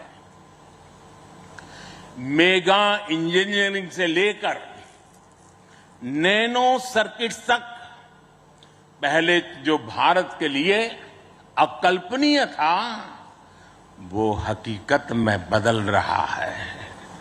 इस ऐतिहासिक अवसर पर मैं भारतीय नौसेना का कोचिन शिपयार्ड के सभी इंजीनियर्स, वैज्ञानिकों और मेरे श्रमिक भाई बहनों का अभिनंदन करता हूं जिन्होंने इस सपने को साकार किया है। आज भारत विश्व के उन देशों में शामिल हो गया है जो स्वदेशी तकनीक से इतने विशाल एयरक्राफ्ट कैरियर का निर्माण करता है। आज आईएनएस विक्रांत ने देश को एक नए विश्वास से भर दिया है। देश में एक नया भरोसा पैदा कर दिया है। आज विक्रांत को देखकर समंदर की ये लहरें आह्वान कर रही है, अमर्त्य वीर पुत्र हो, अमर्त्य वीर पुत्र हो, दृढ़ प्रतिज्ञ सोच लो, प्रशस्त पुण्य पंथ है, प्रशस्त पुण्य पंथ है। बढ़े चलो, बढ़े चलो, बढ़े चलो। विक्रांत विशाल है, विराट है, विहंगम है। विक्रांत विशिष्ट है, विक्रांत विशेष भी है। विक्रांत केवल एक युद्धपोत नहीं है, ये 21वीं सदी के भारत के परिश्रम, प्रतिभा, प्रभाव और प्रतिबद्धता का प्रमाण है।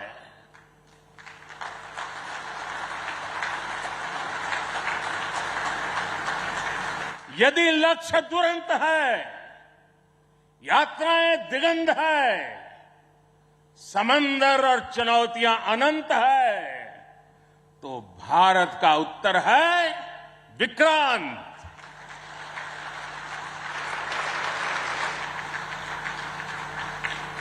आजादी के अमृत महोत्सव का अतुलनीय अमृत है विक्रांत। आत्मनिर्भर होते भारत का अद्वितीय प्रतिबिंब है विक्रांत। ये हर भारतीय के लिए गर्व और गौरव का अनमोल अवसर है। ये हर भारतीय का मान, स्वाभिमान बढ़ाने वाला अवसर है। मैं इसके लिए हर एक देशवासी को बधाई देता हूं। So those were some of the highlights of what Prime Minister Modi said while going ahead and commissioning INS Vikrant. Imagine this.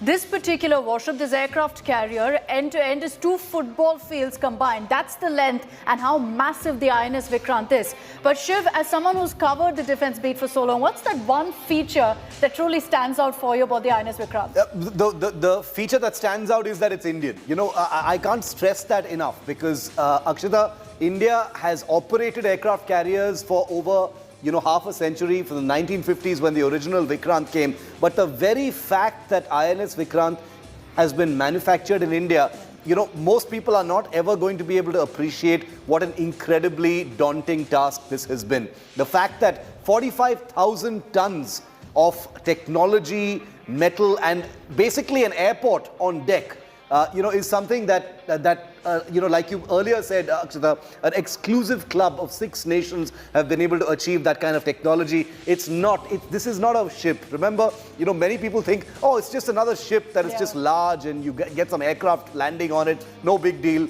It is completely different from any ship because it's got to be able to launch and recover aircraft. Helicopters are going to be able to land on it. They've got to park them in large numbers. They've got to move in a large carrier battle group. They've got to have all kinds of sensors for self-protection because aircraft carriers are basically big fat targets at sea. So, it's a very exciting time, but also a time of a certain degree of nervousness and anticipation because our brave Indian Navy personnel will be getting used to the ship. Like getting a new car, which is such a simplistic example. But, for those first few days, you're getting used to the smells, the sights, the sounds of the car. Imagine 2 football fields, like you said, Akshita, and, 15 decks, all those hundreds of thousands of square meters of, space to actually explore. This is, I don't think any one sailor will ever be able to, in their entire career, see all of this ship. That's the amazing and scary part about a ship the size of INS Vikrant. We've got some breaking news coming in now.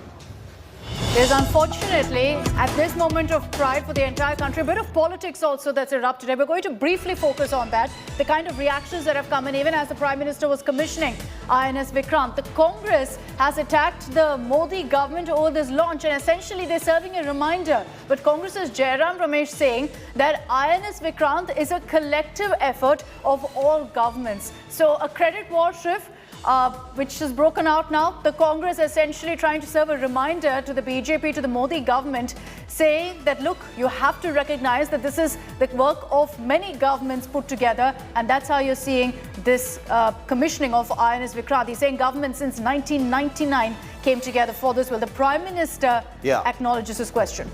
I find this kind of war for credit is very familiar, Akshita, but it's also unsurprising because this kind of thing has always happened between governments. It's very unseemly, kind of distasteful on a symbolic, ceremonial, sacred day for the Indian Navy, for political parties to be bickering for credit in this sort of public manner on social media. Jairam Ramesh is the one who's done that. I personally believe that the people who should be, getting credit today are the workers, the welders, the designers, the people who've labored for nearly 2 decades to put this incredible ship together. But politics is never really far away, and especially when it comes to credit politics, because the Congress has always seen the BJP and the Modi government as one that takes credit for the good things that Congress governments in the past has also done. Mosmi, familiar credit politics breaking out during the commissioning of INS Vikrant.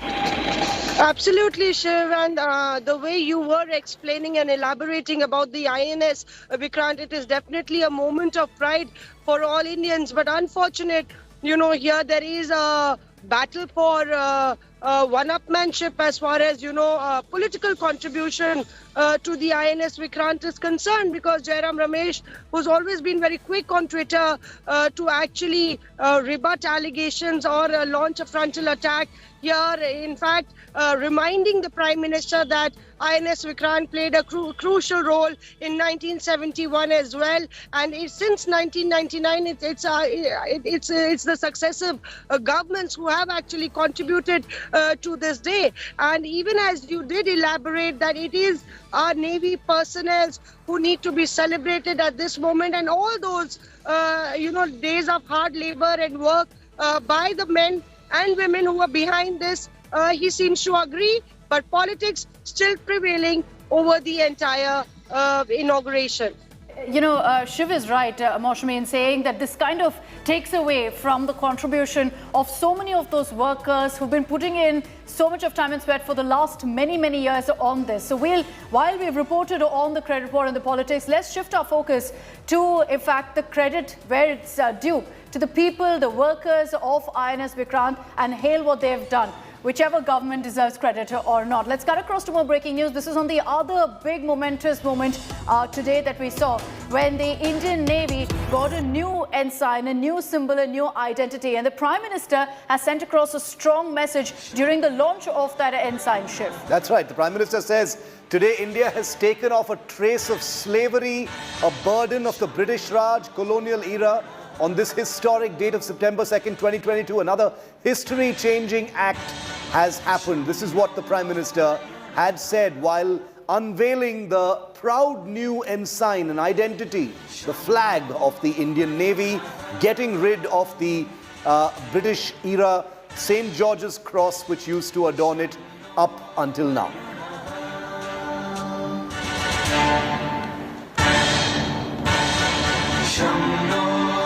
पंच प्राणों में पहला प्राण है विकसित भारत का बड़ा संकल्प, दूसरा प्राण है गुलामी की मानसिकता का संपूर्ण त्याग, तीसरा प्राण है अपनी विरासत पर गर्व, चौथा और पांचवा प्राण है देश की एकता, एकजुटता और नागरिक कर्तव्य। आईएनएस विक्रांत के निर्माण और इसकी यात्रा में हम इन सभी पंच प्राणों की ऊर्जा को देख सकते हैं। आईएनएस विक्रांत इस ऊर्जा का जीवन संयंत्र है।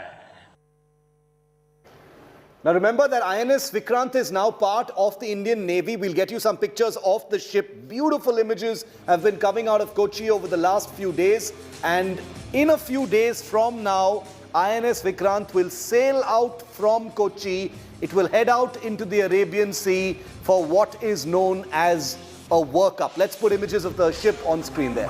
The beautiful ship will sail out with its 1,700 strong crew and begin a process where the Indian Navy begins to stretch the ship's legs, gets used to all its systems, all its sensors, its electronics, its living quarters. And remember, Akshata, the Indian Navy has already gotten a taste of it because there has been an extensive year-long phase of sea trials when the Navy basically was giving it a test drive. This was an important test drive to make sure that everything was, ship-shape pretty literally, and that the ship was ready for commissioning, and that's what's brought it to this point now. But now it's, if I can call it that, it's simplistic to say the fun and games are over, the simulator is over, the test drive is over, now you're the owner, now you're in the driver's seat, and now you mean business. The Navy has been asking for a second aircraft carrier for some time now, Shiv, to ensure that, we have all of our seas covered. And this INS Vikrant essentially answers all of their demands, their prayers for a second aircraft carrier. It's a double bonus, of course, that it's completely made in India. Now that INS Vikrant is officially commissioned, the ship will essentially act as a deterrent amid China's growing presence in the Indian Ocean region, Shiv. Absolutely, and this is a ship, while not particularly pointed at any one Indian adversary, will serve as a huge announcement of India's ability to project power across the Indian Ocean and beyond. Remember, this is a ship that has an enormous range. It's basically a small floating city with armed aircraft on it. This is the story of INS Vikrant that is now part of the Indian Navy.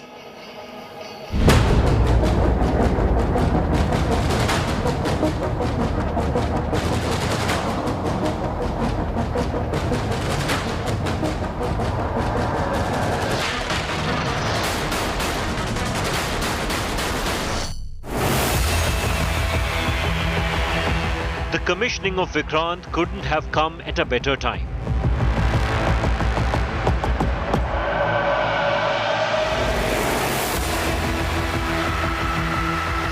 With growing presence of Chinese Navy in the Indian Ocean, enhancing maritime operational capabilities is the need of the hour.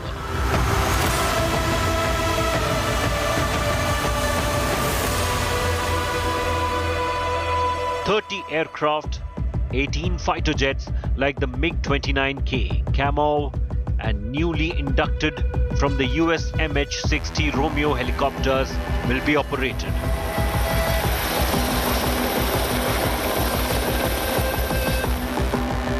This will enable sea control far off from the country, both in war and peacetime.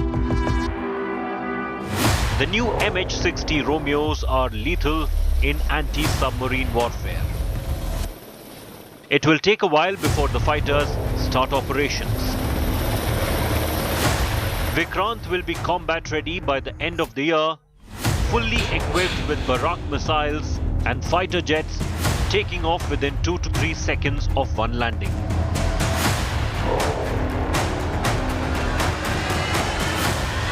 Aircraft carriers generally are described with the propulsion and kind of launch capability they have.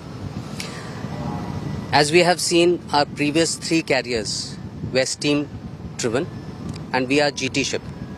So this gives us a lot of flexibility of undertaking operations at extended range. Further, being an indigenously designed ship, this provides us the capability to operate various aircrafts and generate better sortie rates and better capability to evolve and execute various missions that we are tasked with.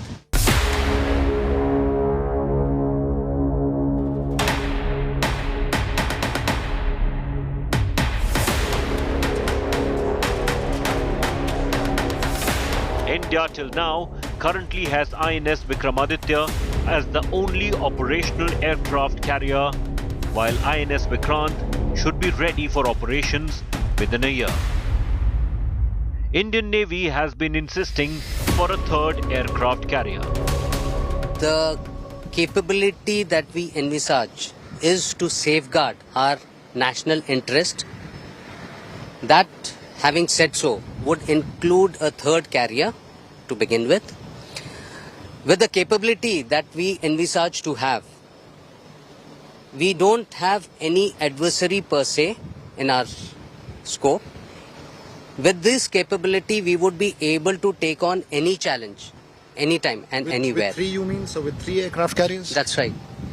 So the concept is to build capability, and if you are capable, no other adversary would think of having any misadventure.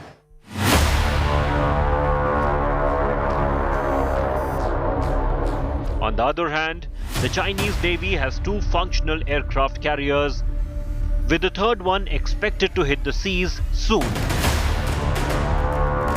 But will take a while for it to be fully operational, and a 4th one is also in the pipeline.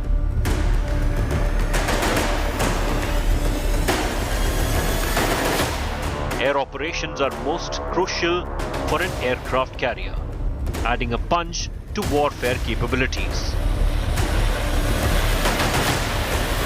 The challenges in these operations are unique, very different from operating air assets from land.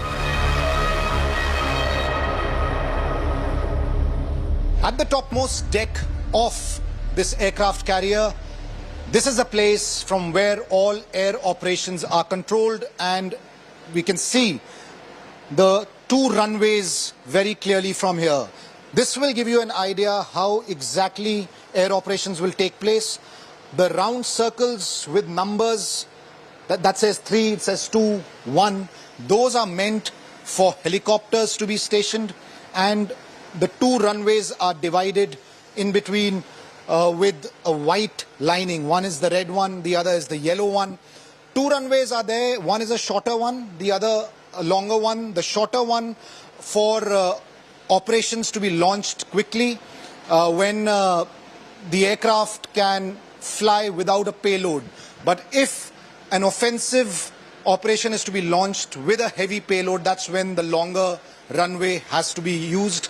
It's still going to take at least 4 months for air operations to start on INS Vikrant, even though it's going to be commissioned, but it will take some time because the aircraft carrier has to set sail for air operations to be carried out in totality. This compartment is known as flight control position, or in short FLICO. This compartment is responsible for all the flying related activities which are happening either on flight deck or in air.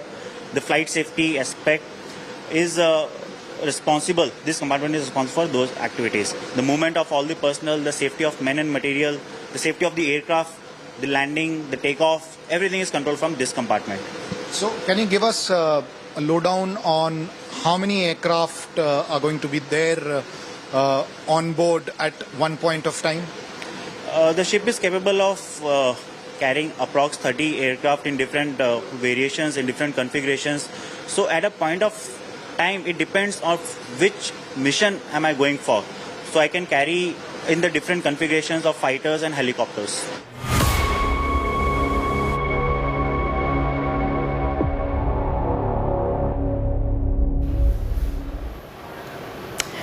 So Abhishek Bhalla there getting you up close and personal with the INS Vikrant officially handed over to the Navy.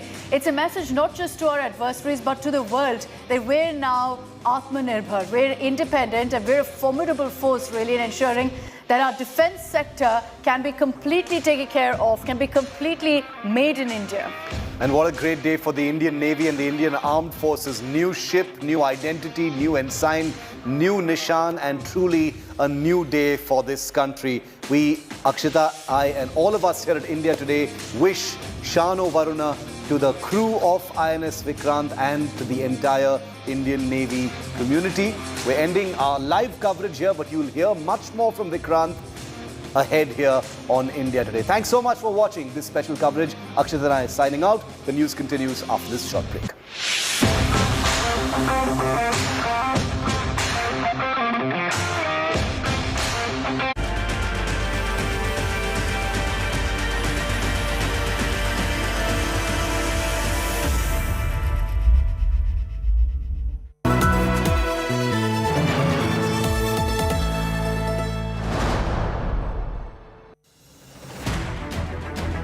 I don't read the news. I read between the lines to tell you the true version of events, the true story of our times. To document grief, the toughest assignment for any journalist to be. From those who matter. Women politicians going to stick up for each other. Of those who should matter. I document the truth. I don't distort the truth. I don't glamorize the truth. I don't gloss over the truth. The ghosts of India's contentious medieval history have come knocking again. I hustle for the truth. On the ground, in the newsroom, in the studio. I don't try to grab eyeballs. I inform you to make you see the point. To the Point with Preeti Chaudhary. At these times, only on India Today.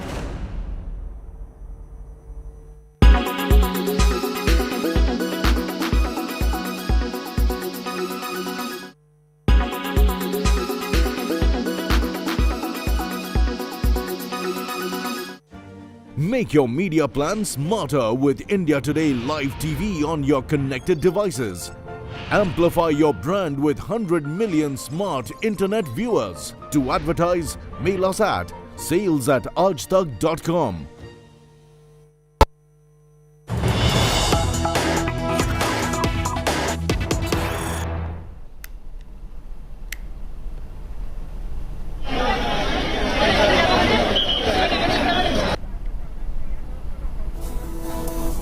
Okay, we're getting visuals that are coming in right now. The seer who had been moved to the hospital because of heart pain. He complained of heart pain. His shifted checkup. to one more building in the same government hospital.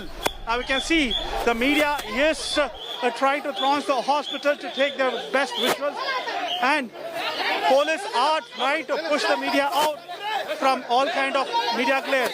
You can see in the visuals that Shivamurthy Sharnaru, who reported chest pain as well as heartache, has been shifted from one particular building to the other building, probably for more tests to be conducted in Chitradurga Government Hospital. That is my colleague Sagai, of course, reporting from Chitradurga Government Hospital, where the seer, in fact, was moved to earlier when he complained of chest pain and heart pain. He was moved to the hospital, and those visuals that are coming in from the hospital at the moment, he's being, in fact, moved from one building to another, probably for further tests to be conducted at the moment. Sagai, if you're with us right now, Tell us what is happening. What are the police officials saying at the moment? To the other building, and probably this is to conduct more tests on the same. Shivamurthy Sharnaru was in a different building in Chitradurga Government Hospital, and all of a sudden he was taken in an ambulance and shifted to in the same building to a different place, probably to conduct more tests on the complaint he has reported. Remember, he was being arrested last night and he was being appeared in front of magistrate court. Following that, he was being issued 14 days of judicial custody, and early in the morning, Shivamurthy Sharnaru has reported chest pain as well as heartache. Now you can see he was under treatment in a different block. Now he's been shifted from that block to a different block to conduct more tests on the same. Now we can see here there are security beefed up here to ensure law and order is being maintained, and they are also trying to stop the media to do any kind of reporting or a coverage on the same. You can see here security. Okay, that is of course my colleague Sagai, who's reporting live from the Chitradurga District Hospital at the moment. Sagai, if you can hear me at the moment, what sort of tests are being conducted, and is he also, because there was some report that he could be shifted to Bangalore as well. Is there any clarity on that? Okay, those images of the Chitradurga seer, exclusive images right now, in fact, coming in from the government hospital in Chitradurga. The seer, remember, was arrested last night from his mutt.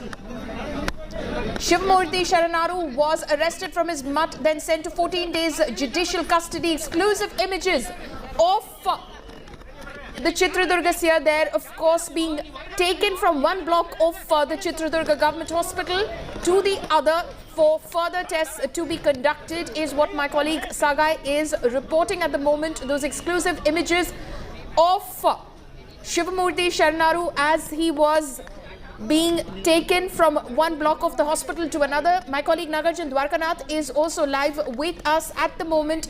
Nagarjun, give us a sense of what the hospital authorities or the police are telling you in terms of his health status at the moment. Well, Paulami, the police are still contemplating as to what should be done next, depending on what the doctors will say.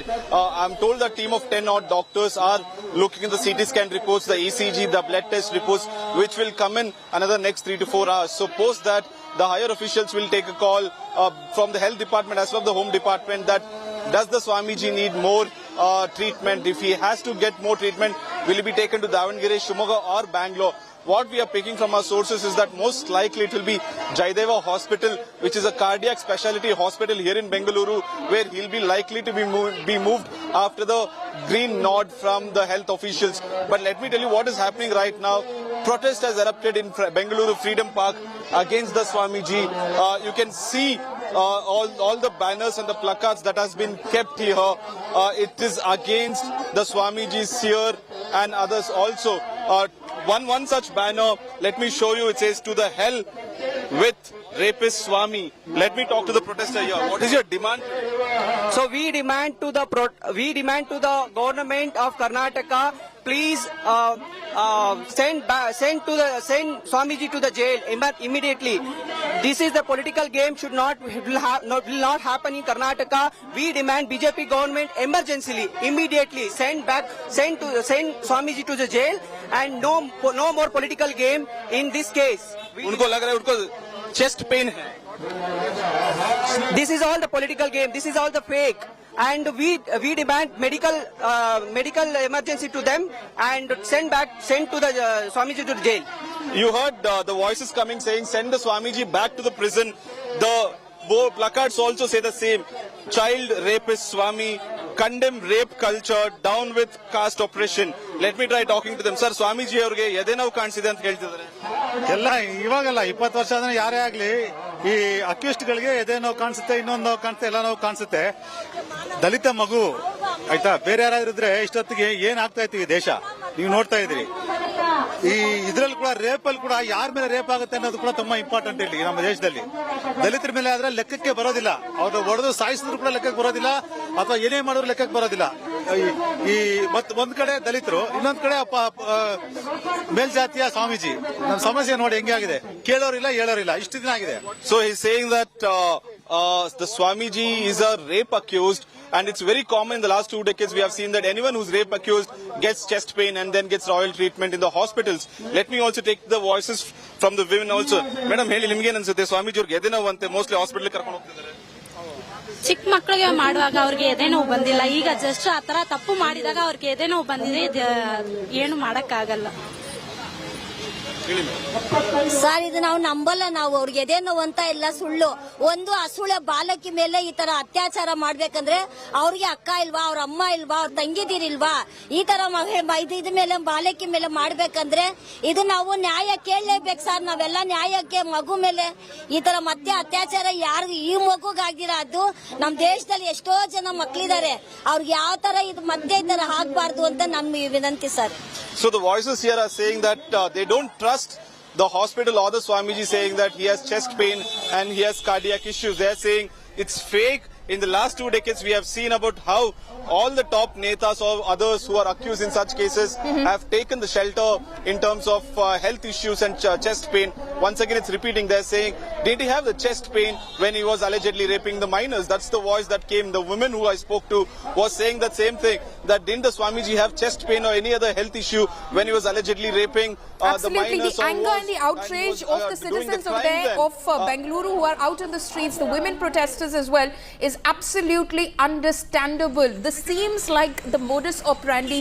You go to jail after much pressure and much outrage. The police are forced to act, and suddenly, as the protesters over there were saying, you develop chest pain and then you are moved to a hospital. You do not stay in prison for barely even a few hours. Sagai Raj, my colleague, is in fact at the Chitradurga District Hospital at the moment. He is of course reporting as the Chitradurga seer Shivamurti Sharanaru is being taken from one block of the hospital to the other block, presumably to be in fact put through some amount of medical tests before of course a final decision can be taken whether he needs to be shifted to a bigger hospital, either as Nagarjun was saying in Davangere, in Shivamoga, or in Bengaluru. Sagai, tell us what's happening at the moment.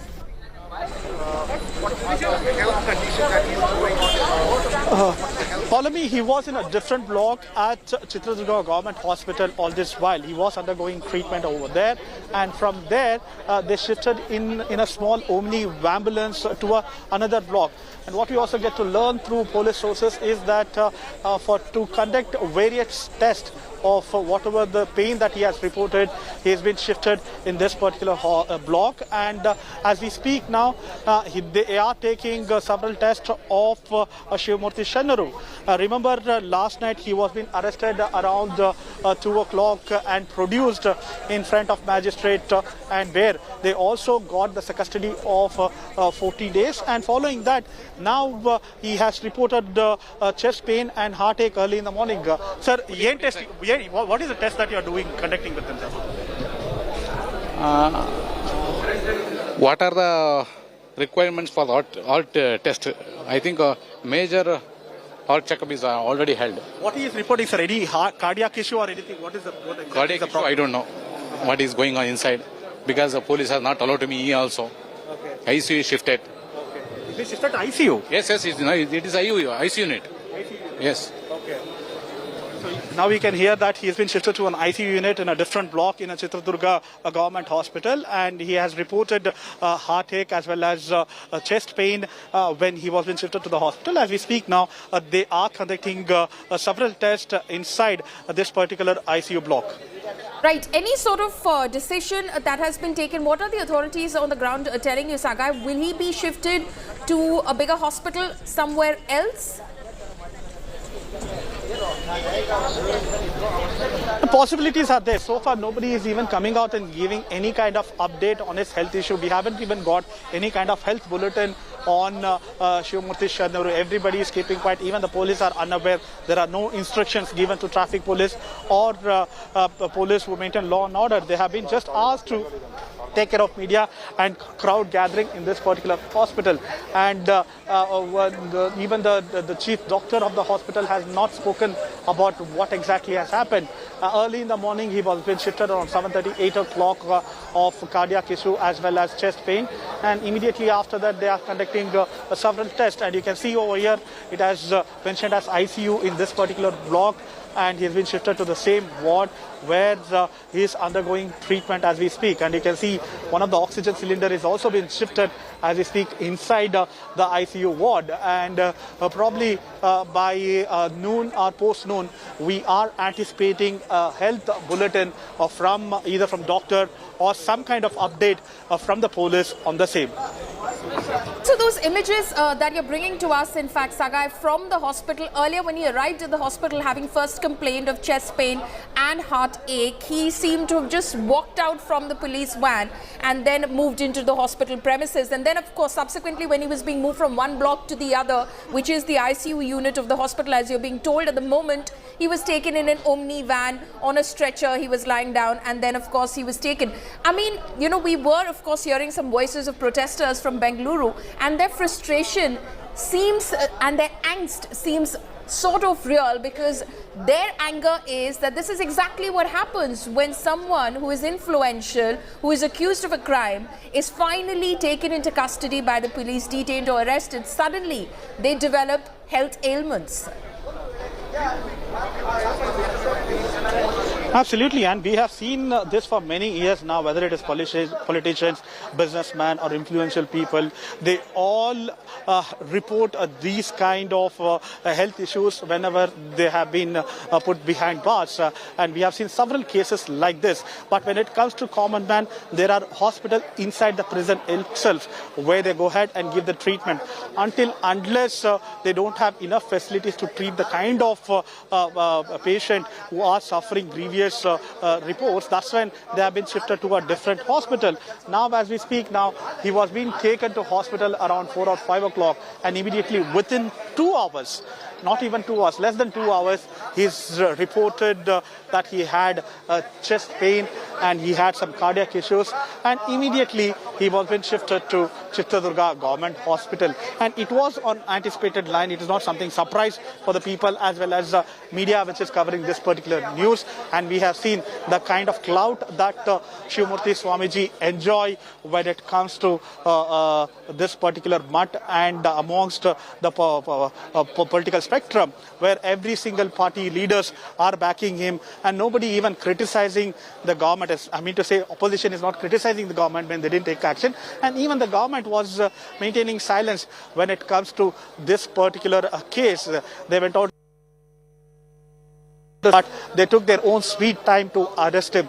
Close to 6 to 7 days, the police was sitting on the FIR, and even after 2 days of filing CRPC statement of survivors in front of the judge, still the police was keeping quiet. And all of a sudden, yesterday noon, they had picked up Rashmi from the ashram after she was being questioned. Last night, the police have declared that they have arrested Shivamurthy Sharanuru, and everything was mystery. No, the police had kept everything as a secret operation, from picking up him from the mud to taking to magistrate court. Even the media was clueless. The senior police officer had switched off their phone, and juniors were not even aware where he was and what police were doing with him. And all of a sudden last night, he was taken in the same hospital to conduct a medical test, and subsequently he was taken to magistrate house, where they had sought for judicial custody. And even the magistrate had given 14 days of judicial custody to Shivamurthy Sharanuru, and subsequently they were supposed to request for a police custody today, but early in the morning, Shivamurthy Sharanuru has reported chest pain and cardiac issues, and he was being shifted to hospital. Remember, he has also applied for an anticipatory bail yesterday, but now it will not be applicable because he's been arrested. Now we have to move for a regular bail. But the question is, will he get a bail? Because POCSO is non-bailable offence. Probably their lawyers will try to find out some of the other loopholes to get away from this particular case. As of now, as we speak, he is inside at ICU undergoing treatment, doing several tests, and probably once it has been done, we are expecting some of the other update either from the doctors or police on his health issues. We hope that the police and the hospital will be transparent and will in fact share that health bulletin with you and tell you exactly what's going on at the moment. But this just seems very predictable. This seems on predictable lines and quite convenient in the way that today when the police was to seek police custody, he develops chest pain and has to be moved to hospital. Sagai, stay on with us. Sagai earlier brought us reactions from those that Shivamurthy Sharanaru has accused of a conspiracy, Basavarajan and his wife Saubhagya.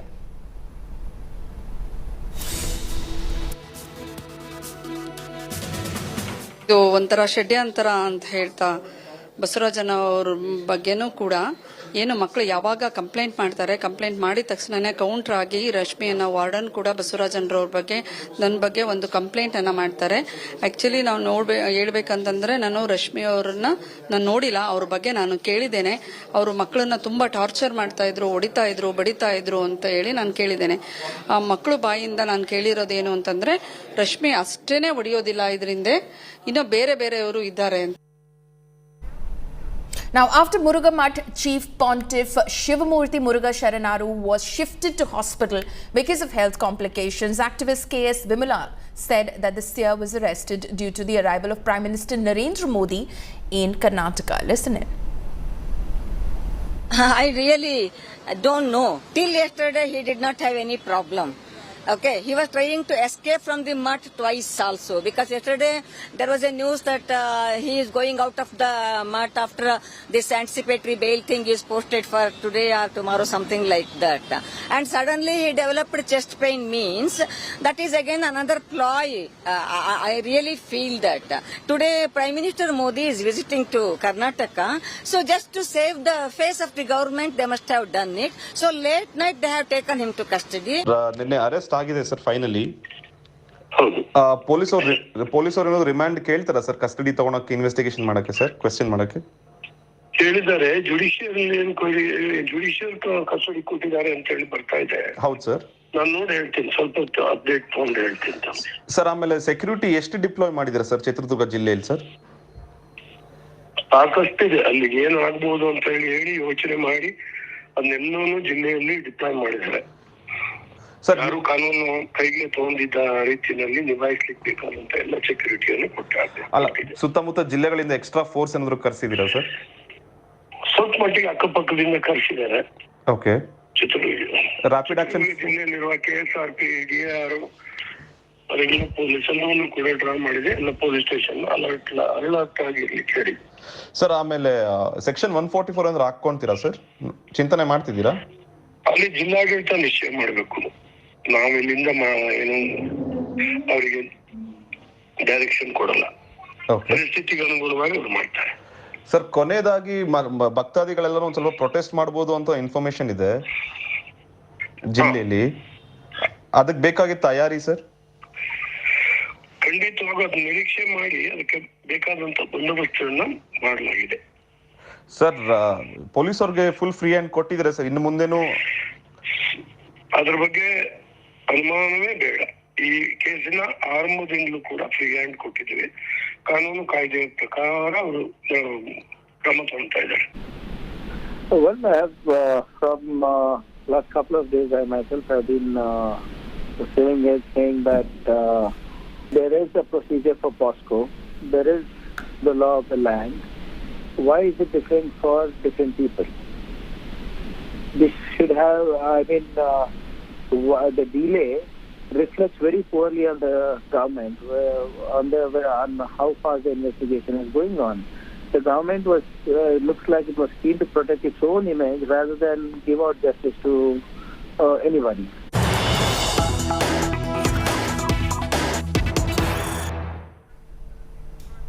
News coming in right now. The Enforcement Directorate has summoned TMC Member of Parliament and National General Secretary of the party, Abhishek Banerjee. Abhishek summoned in the coal smuggling case. The Enforcement Directorate heat is on Mamata's nephew. Massive police deployment outside the Enforcement Directorate Office in Kolkata, the ED is grilling Abhishek Banerjee over the coal smuggling scam.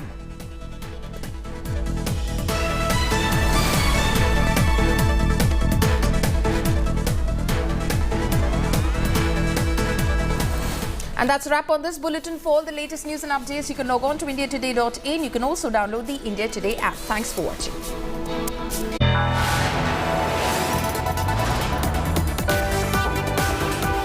You are watching India Today.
The prices of commodities and goods have risen over the past few months. If China-Taiwan tensions escalate, it is likely for more goods and commodities to get expensive. We saw how the Russia-Ukraine crisis increased prices of everyday goods like sunflower oil. Same is likely to follow in case of China-Taiwan. So what will be expensive in India? India depends on China and Taiwan for many of its imports. Let's take a close look at this. In 2021, India imported goods worth $125.6 billion from China. These include integrated circuits, laptops, computers, oxygen concentrators, and vehicle parts. Imports from China has increased by 45%. But due to the border disputes between India and China, over 50 Chinese apps continue to stay banned. But what does India import from Taiwan? Taiwan plays host to 20% global supply of semiconductors. And in the last 10 years, India has exported $58 lakh worth of commodities from Taiwan. Here are some of the commodities that India imports from Taiwan. Electrical machinery, plastic and its articles, nuclear reactors, organic chemicals, iron and steel. All these raw materials are used to make final products. If there's a war between China and Taiwan, it is likely for these goods and services to get even more expensive than they already are.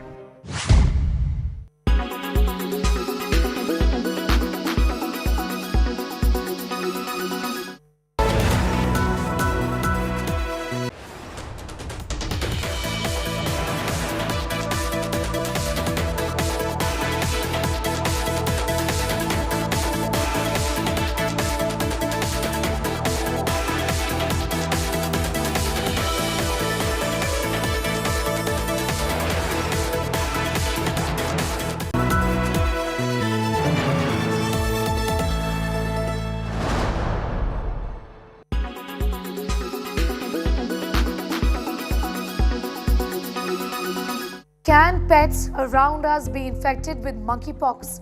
Yes is the answer to that. In fact, a case was seen in France of a human-to-dog transmission, which then prompted the World Health Organization to come out and say that there is a possibility of animals being infected from humans, and that's the reason why humans who have been infected with monkeypox must isolate from the animals as well. Earlier this week, French researchers documented the first case of a dog with confirmed monkeypox infection in a Lancet report that the dog might have acquired this infection through human transmission. In fact, there has been a lot of speculation in the US already that the outbreak in the country was because of a dog. The WHO, however, says that human to dog transmission is actually not surprising. The WHO says that experts have been working with partners such as the World Organization of Animal Health and the Food and Agriculture Organization to address this matter. This has been a theoretical risk. You may see that a number of public health agencies have advised those who contract monkeypox to make every effort to isolate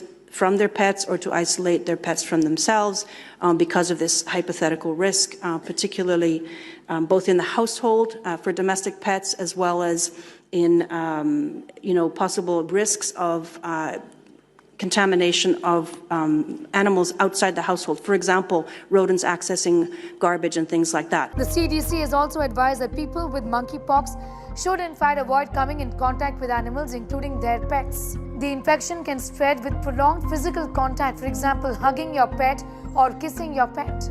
Petting, cuddling, licking and sharing sleep areas and sharing food could lead to the spread of this infection. The CDC says pets who had close contact with someone with monkeypox symptoms should also be isolated, should be kept at home and should be kept secluded for some time to observe symptoms.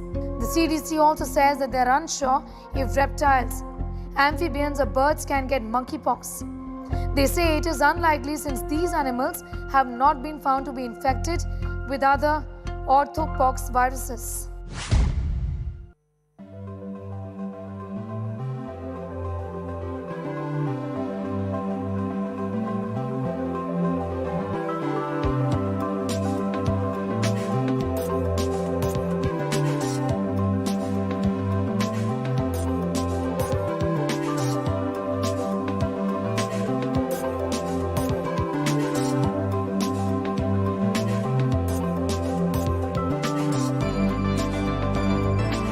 In association with new Ather 450X, now with 146 kilometers range. Echo, download the app now.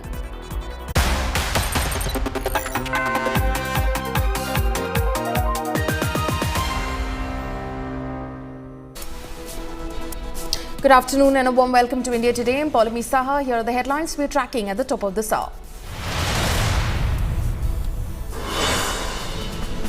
Muruga seer shifted to hospital after complaining of chest pain. Tests conducted. This after rape accused seer was sent to 14 days judicial custody.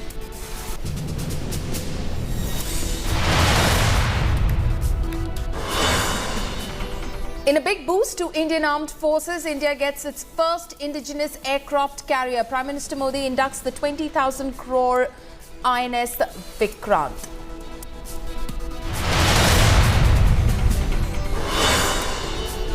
Indian Navy freed from colonial relic. Navy flag loses St. George Cross. Prime Minister Modi unveils new ensign for the Navy.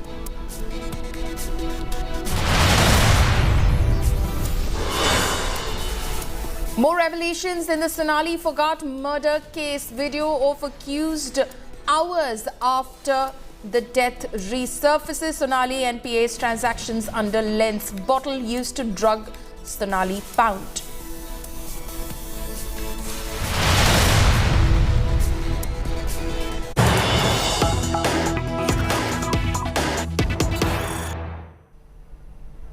News coming in right now. Muruga seer shifted to ICU of the government hospital after arrest. The seer complained of chest pain. The police is mulling over moving the seer to a Bengaluru hospital. Blood test, ECG and CT scan of seer conducted.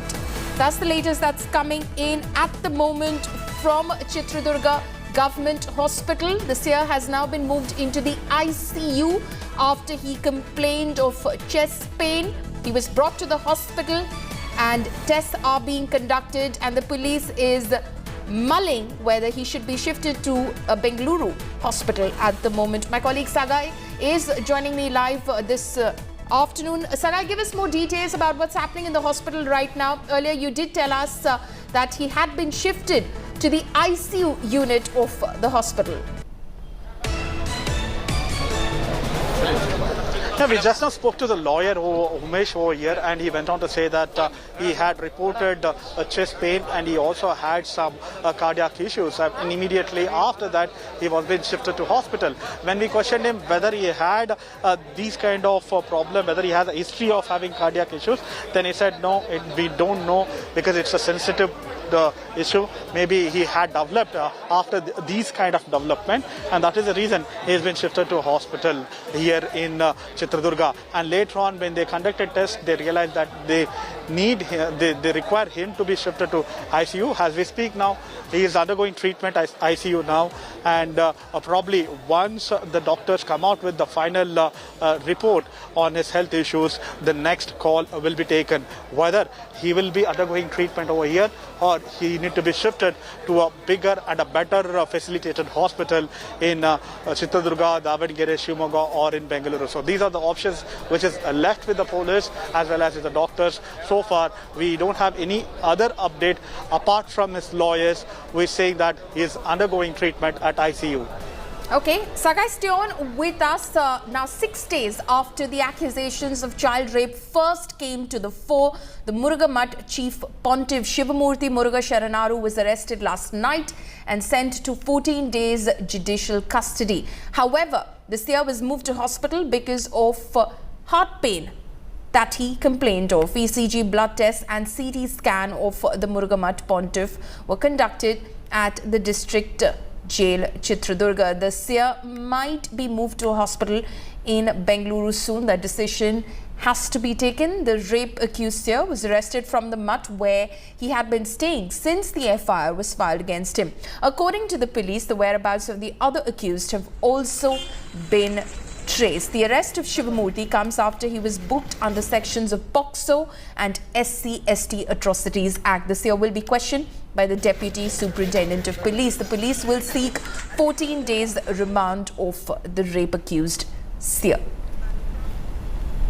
ಮಾತುಗಳು ಉತ್ತರ ಕೊಡುವಂಥ ಅವಶ್ಯಕತೆ ಇಲ್ಲ. ನಾನು ಮೊದಲೇ ಹೇಳಿದ್ದೆ, ಕಾನೂನು ಪ್ರಕಾರ ಎಲ್ಲವೂ ಕೂಡ ನಡೀತದೆ. ಈ ಸಂದರ್ಭದಲ್ಲಿ ಮಾತನಾಡುವುದು ಸರಿಯಲ್ಲ. ಅವ್ರಿಗೆ ಮುಕ್ತವಾಗಿ ನಾವು ಸ್ವತಂತ್ರ ಕೊಟ್ಟಿದ್ದೇವೆ, ಆ ಕೆಲಸ ಮಾಡ್ತಾ ಇದ್ದೀವಿ. ಒಂಥರ ಷಡ್ಯಂತರ ಅಂತ ಹೇಳ್ತಾ ಬಸವರಾಜನ ಅವ್ರ ಬಗ್ಗೆನೂ ಕೂಡ ಏನು ಮಕ್ಕಳು ಯಾವಾಗ ಕಂಪ್ಲೇಂಟ್ ಮಾಡ್ತಾರೆ, ಕಂಪ್ಲೇಂಟ್ ಮಾಡಿದ ತಕ್ಷಣನೇ ಕೌಂಟರ್ ಆಗಿ ರಶ್ಮಿಯನ್ನ ವಾರ್ಡನ್ ಕೂಡ ಬಸವರಾಜನ್ರವ್ರ ಬಗ್ಗೆ ನನ್ನ ಬಗ್ಗೆ ಒಂದು ಕಂಪ್ಲೇಂಟ್ ಅನ್ನ ಮಾಡ್ತಾರೆ. ಆಕ್ಚುಲಿ ನಾವು ಹೇಳ್ಬೇಕಂತಂದ್ರೆ ನಾನು ರಶ್ಮಿ ಅವ್ರನ್ನ ನಾನು ನೋಡಿಲ್ಲ, ಅವ್ರ ಬಗ್ಗೆ ನಾನು ಕೇಳಿದ್ದೇನೆ. ಅವರು ಮಕ್ಕಳನ್ನ ತುಂಬಾ ಟಾರ್ಚರ್ ಮಾಡ್ತಾ ಇದ್ರು, ಹೊಡಿತಾ ಇದ್ರು, ಬಡಿತಾ ಇದ್ರು ಅಂತ ಹೇಳಿ ನಾನು ಕೇಳಿದ್ದೇನೆ. ಆ ಮಕ್ಕಳು ಬಾಯಿಯಿಂದ ನಾನು ಕೇಳಿರೋದೇನು ಅಂತಂದ್ರೆ ರಶ್ಮಿ ಅಷ್ಟೇನೆ ಹೊಡಿಯೋದಿಲ್ಲ, ಇದರಿಂದ ಇನ್ನು ಬೇರೆಯವರು ಇದ್ದಾರೆ ಅಂತ. Now, after Muruga Mutt Chief Pontiff Shivamurti Muruga Sharanaru was shifted to hospital because of health complications, activist K.S. Vimala said that the seer was arrested due to the Prime Minister's arrival in Karnataka. Listen in. I really don't know. Till yesterday, he did not have any problem. Okay, he was trying to escape from the mutt twice also, because yesterday there was a news that he is going out of the mutt after this anticipatory bail thing is posted for today or tomorrow, something like that.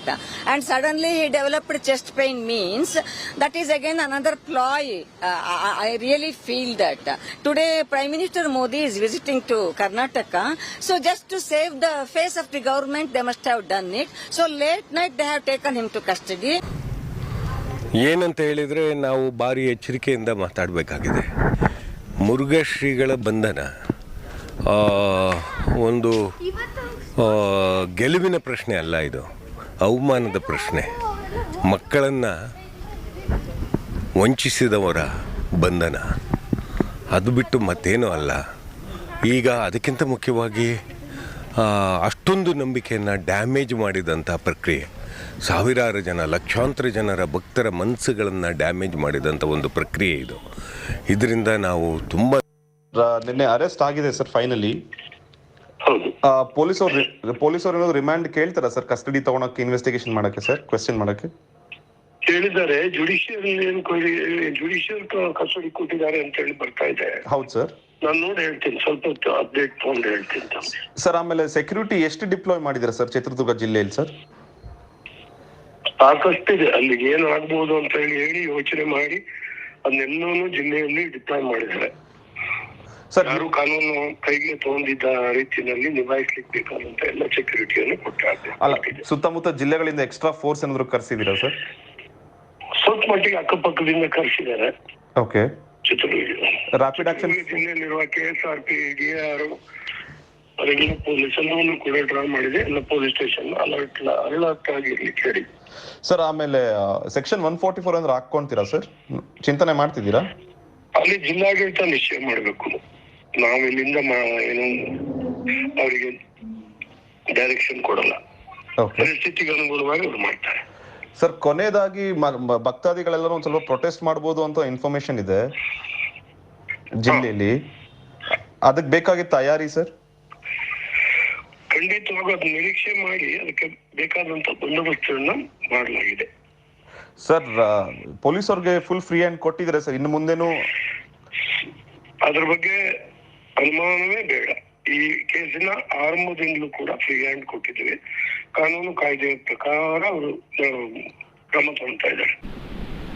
Well, I have from last couple of days I myself have been saying that there is a procedure for POSCO, there is the law of the land.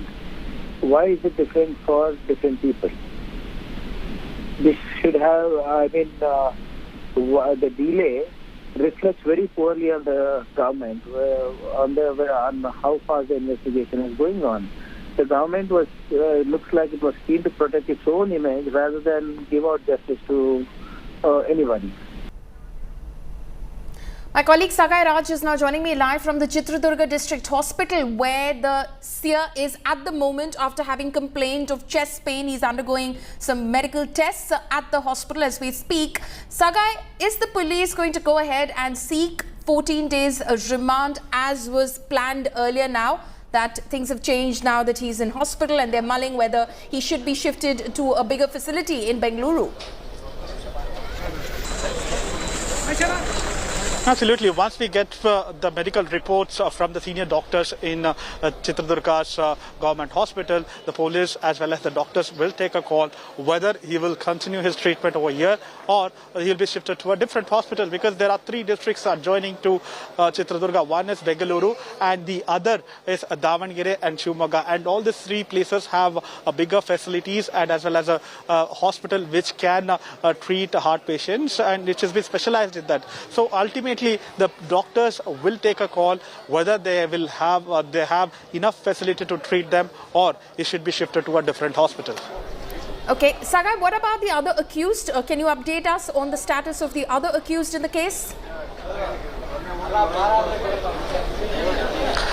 See, apart from Shivamurthy Sharru, there are 4 other accused, and the A2 is Rashmi. She has also been arrested. The latest information that we get right now is that A2 Rashmi was been arrested. She was been picked up yesterday noon for questioning, and till yesterday she was under detention at Women's Rehabilitation Center, that is Santwana Kendra. And today what we get to learn that the police have arrested her and she will be produced in front of magistrate court, and the police is also police will also seek for 14 days or more than that police custody of the Rashmi in this particular case for further questioning. And this is the latest that we get to learn through our police sources, that Rashmi, who is A2 in this POXO case, who was also a warden at Mutt Hostel, has been arrested by the police. Right. Sagai, just stay on with us, because what you're telling us is the latest piece of information that's coming in as far as this case is concerned. The Muruga Mutt's warden now has been arrested. Remember, Rashmi was in fact detained by the police yesterday for questioning. She is the second accused who has now been arrested in this case. The Karnataka police has told our correspondents and colleagues on the ground that they've tracked all the accused in the case. So finally, the police seems to be acting, the police seems to be moving after immense pressure from the citizens on the ground, people who've taken to the streets in Chitradurga, in Mysuru, in Bengaluru, and of course the media as well. India Today relentlessly covered this story since the FIR was lodged in this, forcing the police's hand eventually in concluding with the arrest of the seer, the prime accused in this case, who is currently, of course, sitting in hospital having complained of chest pain. But now the warden, Rashmi, has been arrested. Sagai, my colleague, in fact, breaking that information here first on India Today. Sagai, for the benefit of our viewers, give us a sense of what Rashmi has been accused of by the victims in this case. See, Rashmi is a warden in this particular hospital, and she is a person who should take care of the children. She is caretaker of these kids who are staying in this girls' hospital. And what we get to learn is she's played an instrumental role when it comes to these kind of crime, because she was in hand in gloves with the seer as well as the other accused in this particular case. And the caretaker who was supposed to take care of these girls have been helping seer to sexually assault these girls. So this is what it has been mentioned in the complaint copy, and she is also one of the main accused, that is A2 in this entire case. Apart from that, there are 3 more people where police have not issued any notice so far, and they will issue a notice probably by end of the day. When SP Parshuram spoke to us yesterday, he went on to say that they know about their whereabouts, they are tracking them, and probably even they might get arrested as soon as possible. But the latest information what we get right now is that Rashmi, who is A2, has been arrested in a POCSO case. Okay, so Rashmi, who is the second accused in this case, has now been arrested. Sagai, we presume that soon the police will be producing her in court and seeking custody? Absolutely, it is a part of protocol which where the police will produce the accused in front of the magistrate.